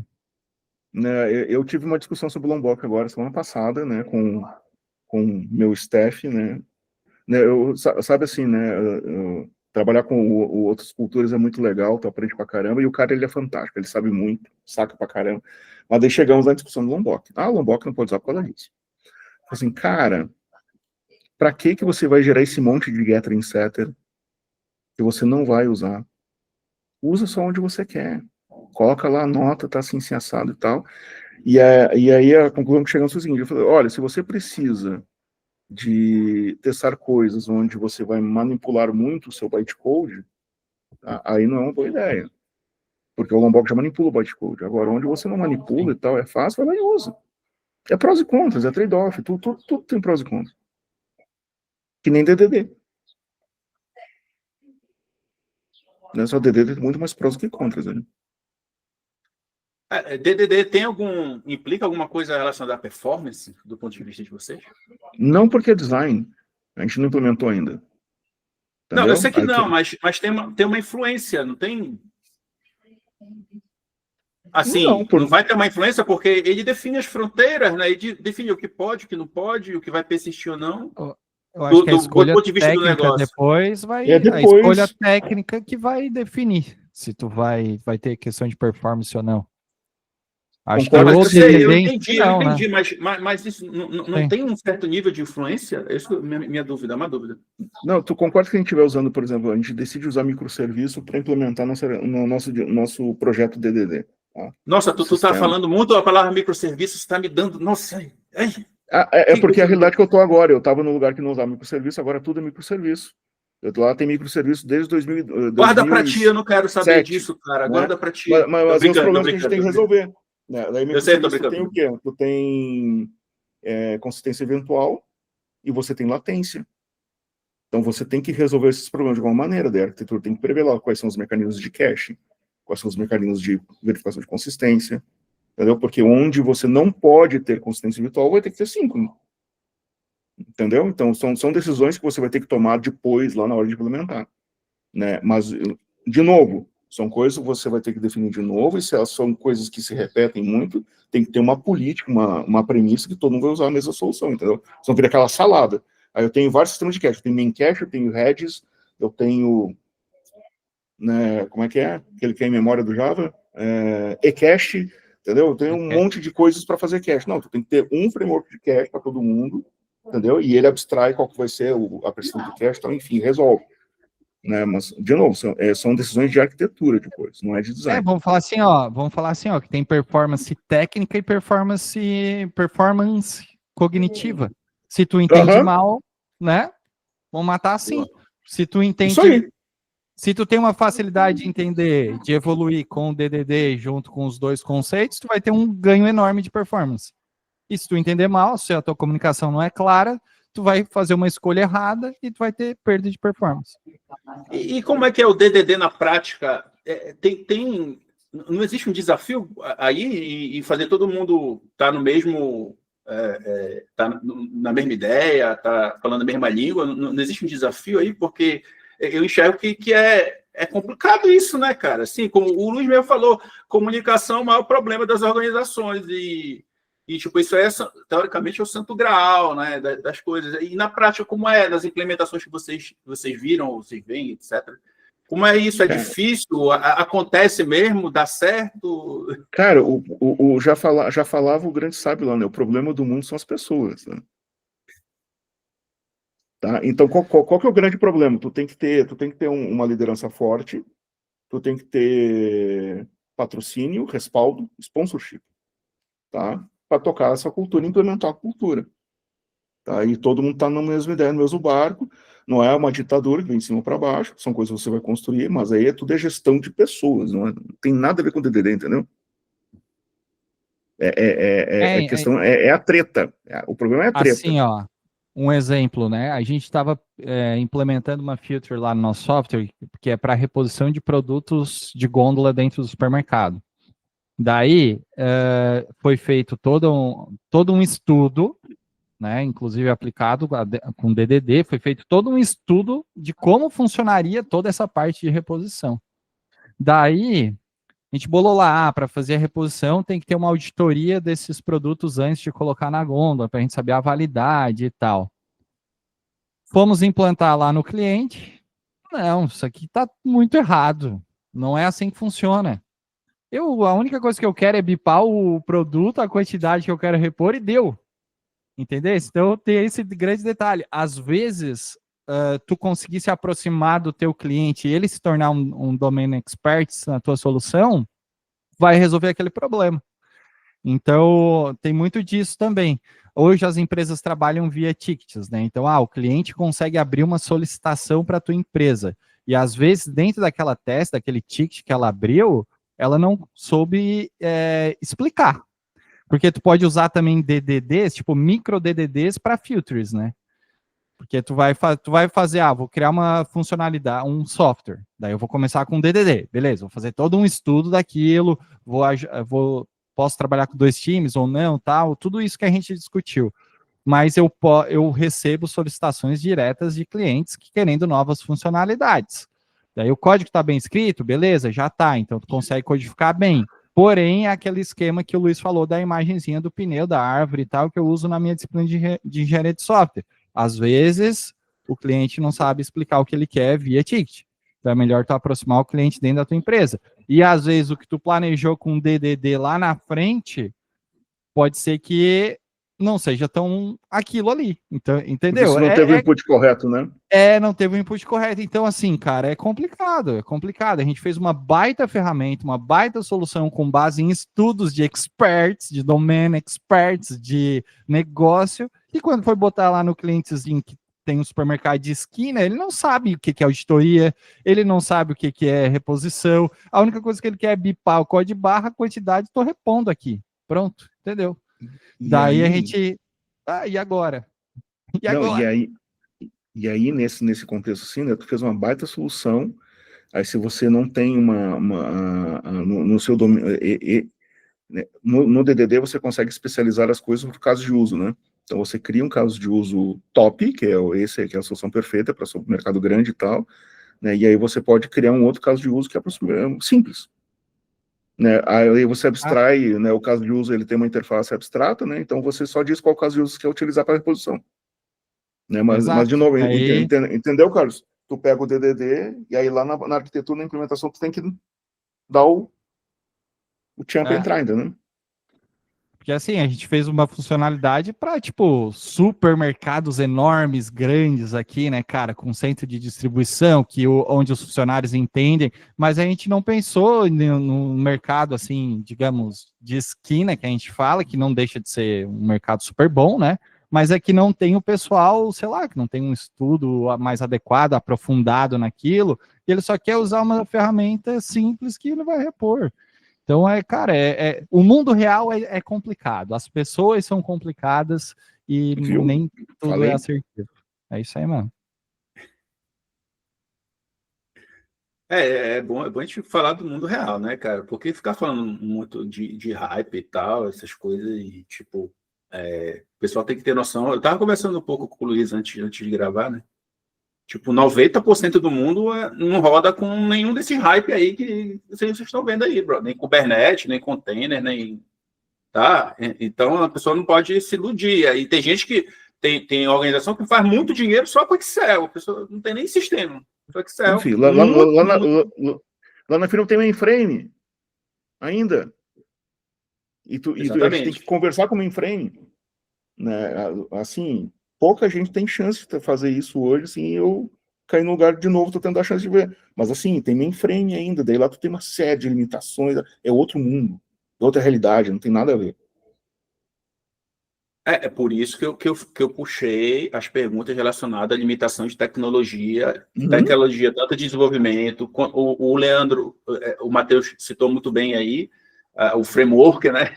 Orientada a limitação de framework, né? Tem limitação de infra, então, eu queria mostrar, a minha ideia era mostrar para o pessoal que está assistindo aqui se essas coisas podem ou não influenciar uma possível implementação de DDD, por exemplo. Né? Eu acredito que Cara, isso tem esse influência na questão de mentalidade, porque, como vocês citaram muito bem no começo, a gente que é de tecnologia, o dev ou o pessoal de infra, né, a gente vai enviesado, cara. A gente vai enviesado pela tecnologia. A gente não vai enviesado por processo, ou sei lá, pela parte gerencial, política. A gente vai enviesado pela tecnologia. Vocês Tá, lembram do sistema, das linguagens de programação de quarta geração? Foi um hype, tá, que veio para o Brasil ali no metade da década de 90, né, que eram linguagens de programação ou frameworks, plataformas que você ia lá, você criava um dicionário de dados e a partir dali ele fazia quase tudo sozinho para você. Né? E isso aí tem várias coisas. Eu trabalhei com um sistema de prefeitura que era assim, eu conheci um RP que era assim, né? Porque o intuito era criar coisas rápidas para fazer. Qual foi o problema depois? O Big Ball of Mud que isso gerou para limpar depois organizar foi terrível. Tanto é que você não se vê falar disso hoje. Né? Ainda tem gente que usa sistemas, né, nessas linguagens, né? Tinha Zin, Mumps, tinha umas coisas assim. Aí eu sei que ainda existem sistemas em Mumps por aí. Mumps não morreu, mas Zin, por exemplo, morreu. E era caríssimo. Caríssimo, caríssimo. Quem tinha Zin era top de linha, sabe, era status. A questão é que as coisas elas vêm para ser testadas. Tem que ser testado pelo mercado. E não tem dessa, eu não quero testar, vou ser testado. Só que o que é fundamento de verdade fica. O que não é, morre. Morre. E Eu já vi várias vezes chegar... Algumas coisas não demoram tanto assim para morrer. Assim. O pessoal citou aqui Silverlight. Silverlight. O Flash durou bastante, o Flash. Mas morreu. Não, se não fosse Steve Jobs, Cold Fusion, trancar o pé, Cold Fusion morreu. Cold Fusion morreu. Steve Jobs, né? Steve Jobs matou o Flash. Steve Jobs morreu. Deixa eu abrir um parênteses e fazer uma pergunta aqui sobre DDD. Vocês acham que... Porque, por exemplo, isso aqui são assuntos mais, eu acho, de nível arquiteto e senioridade um pouquinho maior. Né? Vocês acham... Tudo bem. Faz a pergunta, desculpa. Não, meu questionamento é, vocês acreditam que o Dev Júnior, ou até mesmo o Pleno, ele deveria entender o DDD? DDD? Isso. Essa é a pergunta. Eu acredito que sim, porque isso é uma coisa que está aí, isso é fundamento, como eu falei agora, mesmo para saber quando não usar, ou como não usar, ou se deve usar ou não. Primeiro, porque eu acredito que essa abstração, a abstração de estratégica, ela tem que estar na cabeça de todo mundo, brother. Até, sei lá, da tia do café, tá entendendo? Da organização. Entender a regra do negócio, entender o que é que entrega valor do negócio é uma coisa que tem que estar em todo mundo da organização. E o Dev... que isso é gestão de pessoas, a liderança tem que colocar isso para a equipe. Aí tu pega do júnior, do plano, tu começa a fazer, formar, entendeu? Porque eu vou te falar bem a verdade, né? É pouco Dev que é crica de estar domingo, 8 horas da manhã, gravando podcast sobre o DDD, entendeu? A mesma coisa é crica o cara que senta sábado de tarde ou sábado de madrugada depois da balada para estudar alguma coisa nova, ler um livro e tal. As pessoas não investem nisso. Então, se tu não tem liderança para dar o exemplo e tocar o povo para frente, não vai. Tá? Eu vou te falar bem a verdade. Eu conheci DDD na TQI em 2005. Chegou para mim o Fabiano Cipriano, eu acho que hoje ele está na ZUP. Né? O Fabiano chegou assim, não, nós vamos fazer domínio aqui. Eu virei assim, domínio? O que é isso? Né? E aí que eu fui me inteirar, pegar, entender, entendeu? Mas assim, eu não sabia, não tinha ideia, nunca tinha ouvido falar. Massa. Não, eu pergunto isso até porque, tipo, lá na empresa nós somos numa equipe pequena, mas todos os desenvolvedores já têm um nível, tipo, de senioridade. Então, tudo já tem 9, 10, às vezes tem 15 anos de casa, entendeu? Então, daí já tá todo mundo meio que junto, unido ali, e não sei como seria eu me comportar para explicar o DDD ou passar um processo para um desenvolvedor júnior ou pleno, né? Então... eu acho que tem isso que o Luiz falou, mas eu acho que o Dev moderno, todo faz no nível, assim, o Dev Scholem. O Dev moderno, ele tem que ter isso, cara, assim, ele tem que ter o braço profissional, organizacional, etc. Ele tem que ter o braço de estudo dele, né, de estudo, parte acadêmica, e ele tem que ter a parte social, porque todo jovem hoje em dia tem rede social, interage, diferente da nossa época, a gente não tinha. Pô, entra ali no YouTube, eu quero aprender um assunto. Tu acha que quem entende um pouco de inglês? É tranquilo, brother. Tá tudo lá. Os conteúdos estão lá. Inclusive, tem muito conteúdo em português surgindo agora. Né? Uhum. Mas eu acho que o Dev tem que ter isso, entende? Isso aí que o Luiz falou é um arquétipo que não dura muito no mercado. Esse cara que, vou ficar na festa, não estou nem aí para o meu trabalho. Esse cara não vai durar no mercado. Essa pessoa, desculpa, essa pessoa não vai durar no mercado. Então, tá cheia, assim, né? eu acho que o primeiro vídeo que eu gravei com o Luiz aqui, que a gente está falando de... Primeiro que eu gravei com o Luiz, que é o segundo vídeo do canal, da sessão de engenharia. A gente ressaltou, falando das nossas experiências da nossa vida, e que trabalhar na tecnologia é como se estivesse dentro de um barril, o barril está caindo, e a gente tem que consertar o barril para ele não quebrar. Então, a gente sempre tem que estar se atualizando, entendeu? Sempre tá estudando. Porque você já pensou, nós três, a gente é velho, cara. Se a gente tivesse o mesmo conhecimento que a gente tinha em 1999, vocês não acham que a gente mudou? A gente mudou, a gente não é a mesma pessoa. A gente não é a mesma pessoa. E eu vou te falar o seguinte, tá? Sabe o que mais fez eu mudar? tá? Quando eu trabalhei na Algares, me convenceram que eu precisava de pessoas para tocar o barco. Porque até eu trabalhar na Algares, eu era o bicho do mato. Capitão do mato, vamos colocar assim, né? Era aquilo. É aquilo que eu citei no começo, o eu-keep, né? A gente, na nossa época, a gente era eu-keep no começo. Eu tive um chefe a gente vai evoluindo vendo assim, que não é bem honra, assim. Vai embora, vai. A gente vai evoluindo e vê que não é bem assim, né? Muito pelo contrário. Enfim, acho que é isso, né? Eu só queria acrescentar isso, que tipo, o perfil do dev moderno ele tem que estar atualizando, ele tem que estar lendo. Tá, entende? É uma coisa que eu aprendi aqui, cara. Eu não tinha esse costume de leitura. Eu aprendi com o Luiz também. Eu sou bastante sincero, assim, aprendi há 4 anos atrás aqui no meu canal. Eu não tinha esse costume. Né? Eu até eu ganhei um dicionário do meu avô, grandão, assim. E às vezes eu gosto muito do meu avô, faleceu há bastante tempo. E de vez quando eu leio a dedicatória dele, estava lá, ele escreveu: meu filho, pegue o hábito da leitura, etc. E é uma coisa boa, depois que eu comecei a ter esse hábito, percebi uma coisa boa, tipo, não custa nada tirar 1 hora do dia para fazer isso. Não custa nada, não vai influenciar em nada.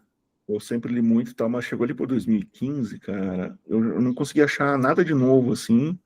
Eu conversava com as pessoas, eu não tinha com quem conversar, eu parei de ler. Eu vendi todos os meus livros. Aí eu entrei na Trust em 2022, um bando de doido, né, tudo maluco, nível lá na tampa. Eu falei assim, ó, vou ter que estudar de novo. Cara, eu comprei tudo de novo, li tudo de novo. Fiz outra biblioteca, tá tudo lá de novo. Não é bom se desfazer de livro, não. Assim, tu falou uma coisa interessante da nossa área, né? Eu estava até comentando, acho que anteontem, que as coisas não mudaram de fato assim muito da década de 60 para cá. Assim, existe uma ilusão de que as coisas da nossa área mudou, mas não mudou muita coisa, não. Não mudou muita coisa, não. Cara, pensa, o que move o mundo é um protocolo que foi feito na década de 60. Exatamente. Entendeu? E os devs dizem que não tem que saber de rede, dá vontade de bater neles, gato morto, né? Mas tudo bem. E tipo, por exemplo, tem outra ilusão, né? Literária de que a crise do software acabou. A crise do software não acabou. A crise do software que deu origem a esse termo, a engenharia de software, e ela tá aí, até hoje, o mesmo sintoma da década de 70. Pegar os livros lá, do Fred Brooks, o pessoal daquela época, o mesmo sintoma. A gente está no mesmo. Nós somos dinossauros que estamos no poço de piche, cara. A gente não saiu do poço de piche, brother. Se você cada vez piora mais. O prefácio do Pressman, lembra aquele livro lá, Matheus? Do Pressman, que é engenheiro de software, um negócio gigante. Tu leu a introdução dele, lê a introdução do DDD, lê a introdução lá do Martin Fowler. Cara, é a mesma treta, não mudou nada. Não, e como o Carlos falou, a tendência é aumentar ainda. Eu vejo isso, cara. Não, agora com o VibeConde vai explodir. Não volta nesse tema, pelo amor de Deus. Não, cara, porque as pessoas vão usar indiscriminadamente, entendeu? Vai aumentar o problema. Só aquela linha da crise de software, que é projetos estourando prazo e orçamento, vai acabar diminuindo, mas no caso o Bitcoin, mas depois o orçamento vai vir para corrigir, né? É isso. Cara, então a leitura eu acho, tipo, importantíssima. Cara, eu tenho que ler por conta da universidade, sempre atualizar as referências dos meus alunos, enfim. Mas ultimamente eu tô igual a Luiz, cara. Tava achando, tipo, não tava conseguindo encontrar uns livros, tipo, que dava prazer, assim, pra tu ler, principalmente os técnicos, né? Eu comecei a me viciar em fazer curso, mano. Então, cara, curso. Todo dia eu pego, assisto aula e tal. Fiquei viciado nisso aí, cara. Meu Deus do céu, agora se eu não não assisto uma aula de um curso ou me aprofundar em alguma tecnologia nova para me atualizar, eu tô ficando maluco se eu não faço isso. Eu escuto podcast de tecnologia. Podcast de programação. Né? Tem uns podcasts nos Estados Unidos muito bacanas. Né, e às vezes eu quero praticar meu listening de alemão e eu fico escutando os podcasts. Tem muito podcast alemão, velho. Eles falam de Java, então nem se fala, né? Mas é complicado. Ali, Ô, Carlos, sofrer, né? Eu trabalho com uma firma alemã e é Java na veia, meu amigo. É Java na veia. Ô, Carlos, esses episódios, eles estão indo para o Spotify? Tu gera o MP3 dele? Só para eu saber? Não. Cara, o problema... Cara, se eu conseguir apoio, pessoa que apoia o canal, etc., vai lá aperta um botãozinho lá, valeu demais. Aí, beleza, eu vou começar a fazer isso. Porque não dá, cara, eu não tenho tempo, brother. Eu não tenho tempo. Aí, por exemplo, assim, eu estava muito disperso e muito aleatório, né? Tipo o amigo do Luiz, aleatório. Abraço para aleatório. Eu estava muito aleatório. Olha, por exemplo, agora, né? eu sempre fiz assim, vou gravar quando eu puder, quando eu quiser. E acabou que eu sempre lanço assim algumas sprints de vídeos, 3 vídeos na mesma semana, etc. E aí eu achei melhor parar e deixar fazer de semana em semana. Então, todo domingo sai um episódio. Ainda mais que voltou agora a sessão de engenharia. A sessão de engenharia tem que fazer com um pouco mais de cuidado. Os outros episódios não precisa ter tanto cuidado assim, porque ou chama alguém para apresentar uma ferramenta, um amigo que apresenta uma ferramenta, ou é o arrum de assim, coisas que não, é bem aleatória, como o Luiz fala, né? O Carlos convida em cima da hora. Né? Sessão de engenharia é um pouquinho mais, tem que ser um pouquinho mais trabalhada, né? Aí eu penso um pouquinho no tema, penso nas perguntas, etc. E aí eu estou fazendo mais assim ultimamente, né? Toda semana eu vou lançar um vídeo, todo domingo vou lançar um vídeo. E é isso, né? Enquanto rolar nessa 6ª temporada, e eu eu só vou fazer outras coisas, passar para outras plataformas se eu receber apoio, bro. Se não receber apoio, não tem como, bro. Assim, eu não tenho tempo. Se eu tivesse tempo, eu faria, sei lá, um vídeo todo dia, se eu tivesse tempo, mas eu não tenho. Eu produzir conteúdo, assim, eu gosto de produzir, mas assim, realmente não dá tempo. Né? Eu mudei de trampo agora e até você se adaptar e tal, tu fica focado naquilo ali, né, cara? Tipo, eu parei de escrever. Parei de fazer, né? Agora o meu plano é agora, dezembro, começar a voltar a produzir de novo. Escrever de novo no LinkedIn e tal. Eu, por exemplo, eu também gravo domingo, cara, meus vídeos, né? Eu tô lançando 3 vídeos na semana, já faz um bom tempo. E eu vou sair daqui, eu acho que eu vou almoçar, vou gravar umas 6, 7 horas da tarde, ou então já toco direto, já faço os 3 vídeos aqui e me livro o resto do dia, entendeu? Que corrido. Mas é isso que eu tô falando. O dev moderno, ele não tem mais o arquétipo que o Luiz falou. Porque o dev júnior, o que é que ele faz? Ele consome o conteúdo de canais como o nosso, porque a gente não é influencer, a gente é técnico, profissional que tem canal no YouTube. É como o Vitor Osório fala. Nós somos técnicos que temos canal no YouTube, a gente não é influencer. Porque o influencer, ele tem um método de negócio. Eu não estou criticando aqui. Sei que o objetivo é outro, é entretenimento, sei lá, é outra coisa. E o nosso objetivo não. A gente só é pessoas comuns que têm canal que conversa sobre coisas do nosso dia a dia. Entende? Então, o que acontece? O dev moderno, se ele for júnior, ele consome conteúdo da nossa área, ele tem que estudar inglês, não adianta, tem que estudar inglês, porque tem muitos conteúdos bons em inglês. E a mesma coisa, o dev pleno e o dev sênior, eles começam a ter outras necessidades, o moderno, que é o que a gente faz. Por exemplo, o dev pleno tem aquela necessidade que o Luiz falou. Poxa, eu vou ter que ler um livro tal, vou ter que ler Mark Fowler, muito importante, vou ler Pragmatic Programmer, livros muito bons. Tem um livro que tem um porco que é de dados, aquele livro é fantástico, que é da O'Reilly, que é de dados, é vermelhinho, não tem erro. Depois eu vou colocar o link aqui embaixo, eu estou lembrando o nome dele agora. Esse livro é muito bom. Então tem livros que não adianta, cara, quem é pleno tem que ler, brother. Tá entendendo? Não vou me privar de ler. Geralmente, o cara que se dá conta disso é aquele que quer uma promoção. Ele começa perguntando, o que eu preciso fazer para ser promovido? Aí exatamente. Dá o clique nele. Exatamente. E aí entra o outro nível, que é o nosso nível, o nível de quem é velho. Eu não falo sênior, eu falo velho. Então, os velhos, nós temos essa necessidade de compartilhar, tá entendendo? A gente tem necessidade. A gente se incomoda, cara. Eu me incomodo. Quando eu vejo uma coisa indo pro lado errado, em comunidade, eu fico incomodado, fico muito incomodado, cara. Muito incomodado. Assim, o meu canal, o meu objetivo do meu canal é para ajudar minha filha, é uma coisa pessoal. Sempre deixo bem claro isso. Só que o ímpeto é esse, o objetivo é ajudar minha filha, mas o ímpeto é de ficar incomodado, cara, fica incomodado. O cara quer meter Kubernetes em tudo quanto é lugar, fica incomodado. Como assim, brother? Tá entendendo? O pessoal fica falando, na comunidade, todo mundo falando de, sei lá, Canary Deployment, Blue Green. E eu fico, cara, tem gente que põe as coisas de produção para FTP, brother. Não é nem security FTP, é FTP, brother.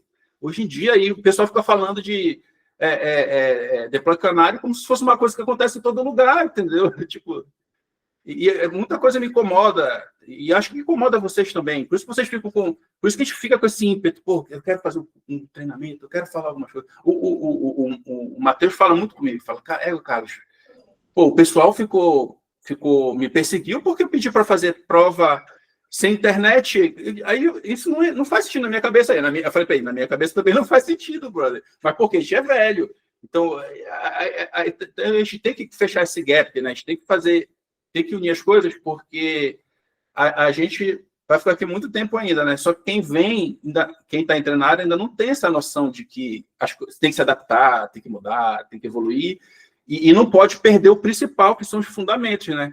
Porque o problema atual da atualidade é que todo mundo esquece do fundamento, cara. Chega uma coisa nova, o pessoal começa a falar, e eu digo todo mundo, não estou falando só quem é novo, não.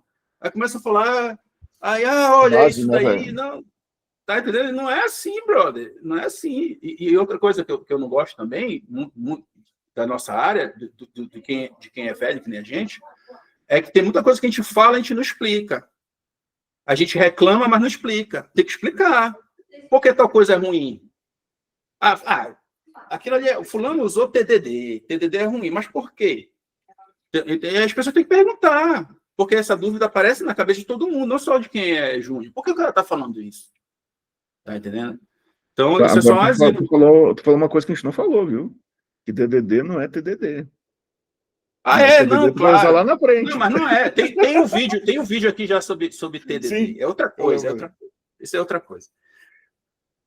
Mas é isso. Então, e o que vocês estão fazendo da vida de vocês? Coisa particular, por favor. Fica à vontade agora em ordem alfabética. Cara, particular... Trampando, cara. Trampando, cuidando da família, né? Eu tenho um neto, né? Eu sou tão velho que eu já sou avô, né? Aliás, estou em Uberlândia por causa do aniversário da chefia, né? Vai fazer 2 anos ainda. Tocando a vida. E, particularmente falando, eu quero voltar a escrever em breve. Estou me organizando para isso. Acho que agora vai dar uma clareada no tempo livre aí para poder gravar mais, escrever mais e por aí vai. Cara, eu tô naquela, né? Naquela do trabalho das 8 às 10 horas da noite, ainda não dá para parar. Então, tô como gerente da empresa aqui, dou aula à noite na universidade, de segunda a sexta, então 2 semestres por ano e tem um semestre que eu pego um pouquinho menos, outro eu pego mais disciplinas, então esse estou de segunda a sexta. Graças a Deus concluí o meu mestrado, então já tenho um tempinho a mais para estar com a família e tal. E estou gravando meus conteúdos, cara, é isso que eu tô fazendo, assim. Agora, quero voltar para a academia, quero voltar a praticar um esporte, fiz uma cirurgia que me deixou afastado aí da academia uns 6 meses, né, tirei uma hérnia aqui, já até comentei nos outros podcasts, porque eu fiquei muito tempo parado, e é isso, cara, é isso aí, tem muito trabalho, e é bom demais. Minha retomada aí, eu quero perder mais peso, né, se pegar meu primeiro sessão de engenharia lá, né, eu acho que eu enchi aqui, ó, meu quadrinho aqui, eu tava...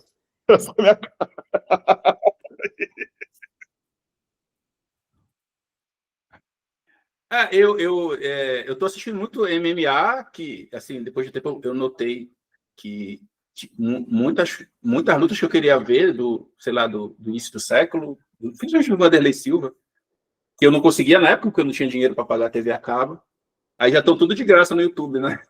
E aí, do nada, assim, quando no tempo livre, eu zapeando, descobri, falei, cara, pô, mas eu queria ter visto essa luta. Aí eu tô assistindo muita luta de MMA. Das antigas, assim. Ontem? Ontem, tu viu? Eu assisti hoje, né? Eu vi que o do Bronx ganhou, né? Muitos brasileiros ganharam. Cheguei, acordei tarde porque eu tava vendo as lutas, né? Eu não faço a eu mínima assisti hoje ideia de do que você manhã. está falando. Não, é MMA, UFC, essas coisas aí. Não, Eu não sou de fã. esporte, a gente está acompanhando Fórmula 1, eu e minha mulher, a gente nunca parou de acompanhar, a gente nunca deixou de assistir as corridas, mas a gente está meio freak, assim, vendo fofoca, bastidor, YouTube direto e Legal, tal. legal. Eu não sou fã, nossa, fã, mas assim, eu tinha essa curiosidade, né? Acho que era mais porque eu não tinha dinheiro na época. Mas com Mas, certeza. A gente começa a fazer essas coisas porque a gente não tinha dinheiro antes. Né? Tá certo. por exemplo, meus tênis eu compro tudo Jordan, né? Aí, tipo, porque eu sempre quis ter Jordan, nunca tive dinheiro, nunca tive como conseguir na época. E aí, quando eu tive a oportunidade, eu comprei. Comprei quando eu tinha 40 anos de idade, meu primeiro Jordan. Eu sou frustrado, eu nunca achei um que servisse em mim.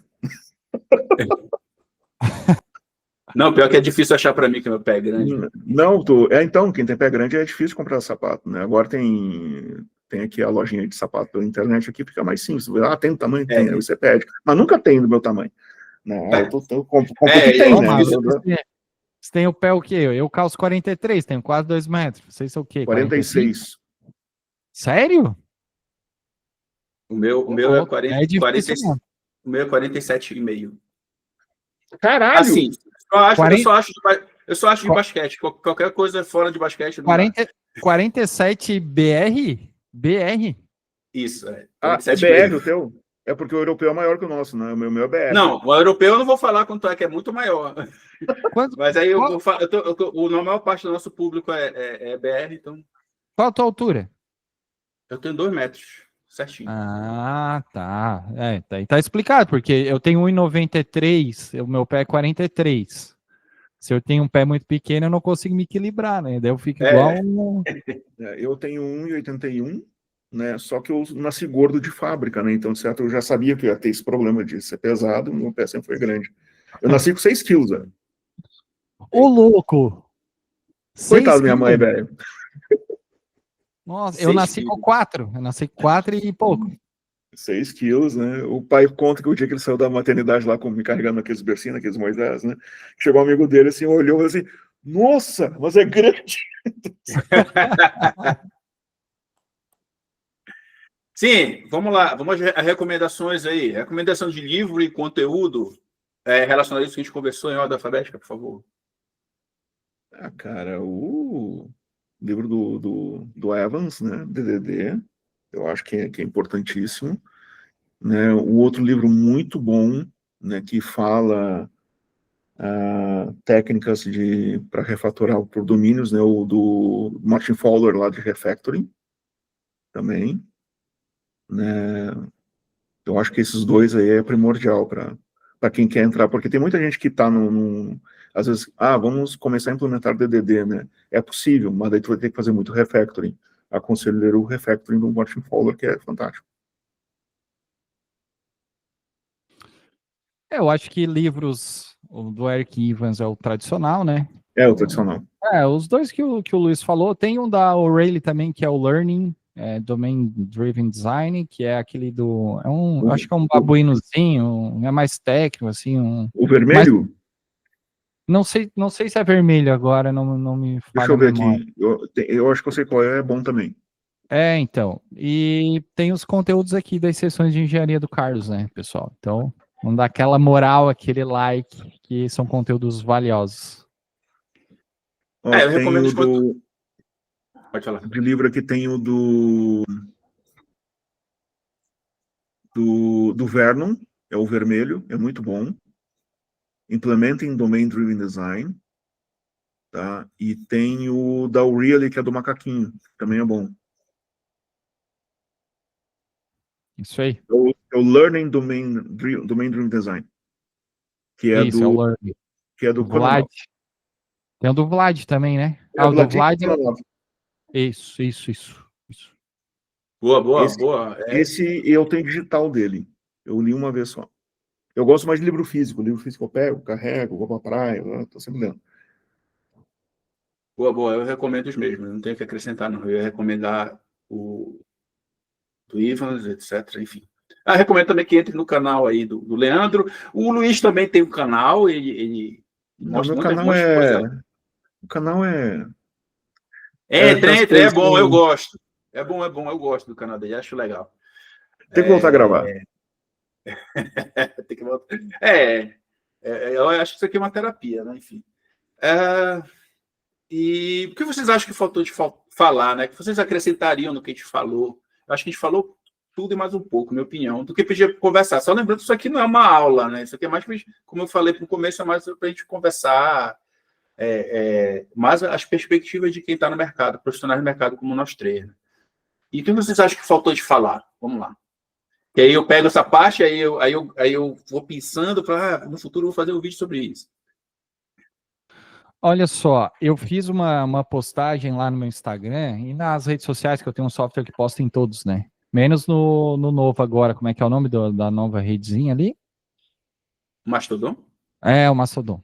Então eu fiz uma postagem que eu ia participar de um episódio que falava exclusivamente sobre DDD e eu perguntei o que eles gostariam que não pudesse faltar na conversa. Daí, eu vou ler aqui rapidamente, ó.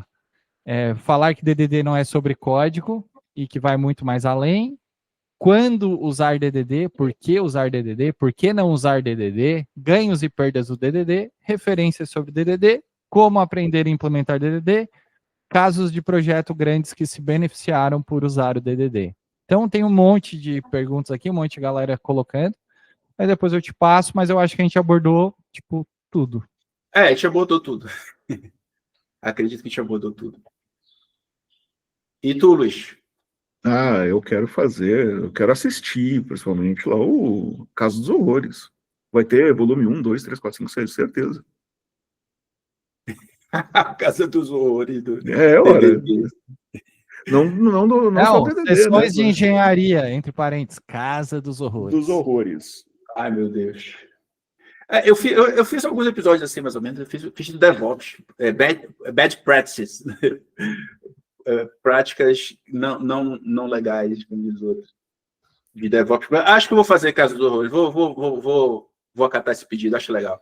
Em vez de DDD, vai ser BPD. Nossa. Ai, cara, BDD. Então é isso. Eu vou deixar aberto agora para os senhores fazerem a despedida. Por favor, em ordem alfabética. Em ordem alfabética.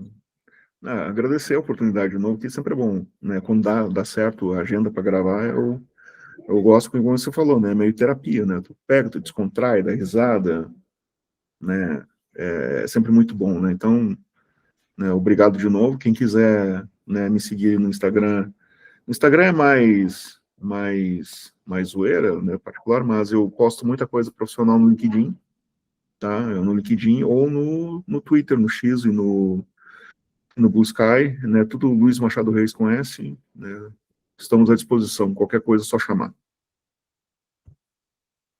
Então, só queria agradecer também pelo Carlos ter me convidado novamente. Estava até assim, caramba, o Carlos, será que ele tá chateado comigo? Que ele nunca mais me chamou para participar de um episódio? O que eu fiz? Eu fiquei pensando. Daí eu assim, cara, eu postava, cadê o Carlos, né? Saudades do Carlos, eu botava no Blue Sky, saudades do Carlos, para ver se ele me chamava, né? Daí ele me chamou dele assim, vamos gravar hoje. Deu assim, não, tá louco? Sexta-feira a gente fecha tudo aqui na empresa, não tem como.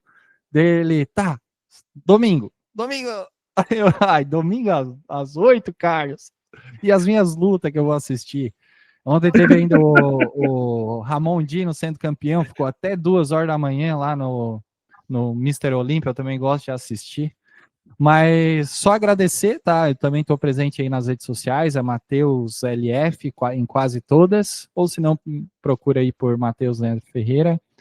E não sei se pode, Carlos, vocês sabem que eu estou sendo patrocinado pelo Red Bull. Cadê minha câmera? Tá aqui, ó. Primeiro DevBR que eu consegui, hein?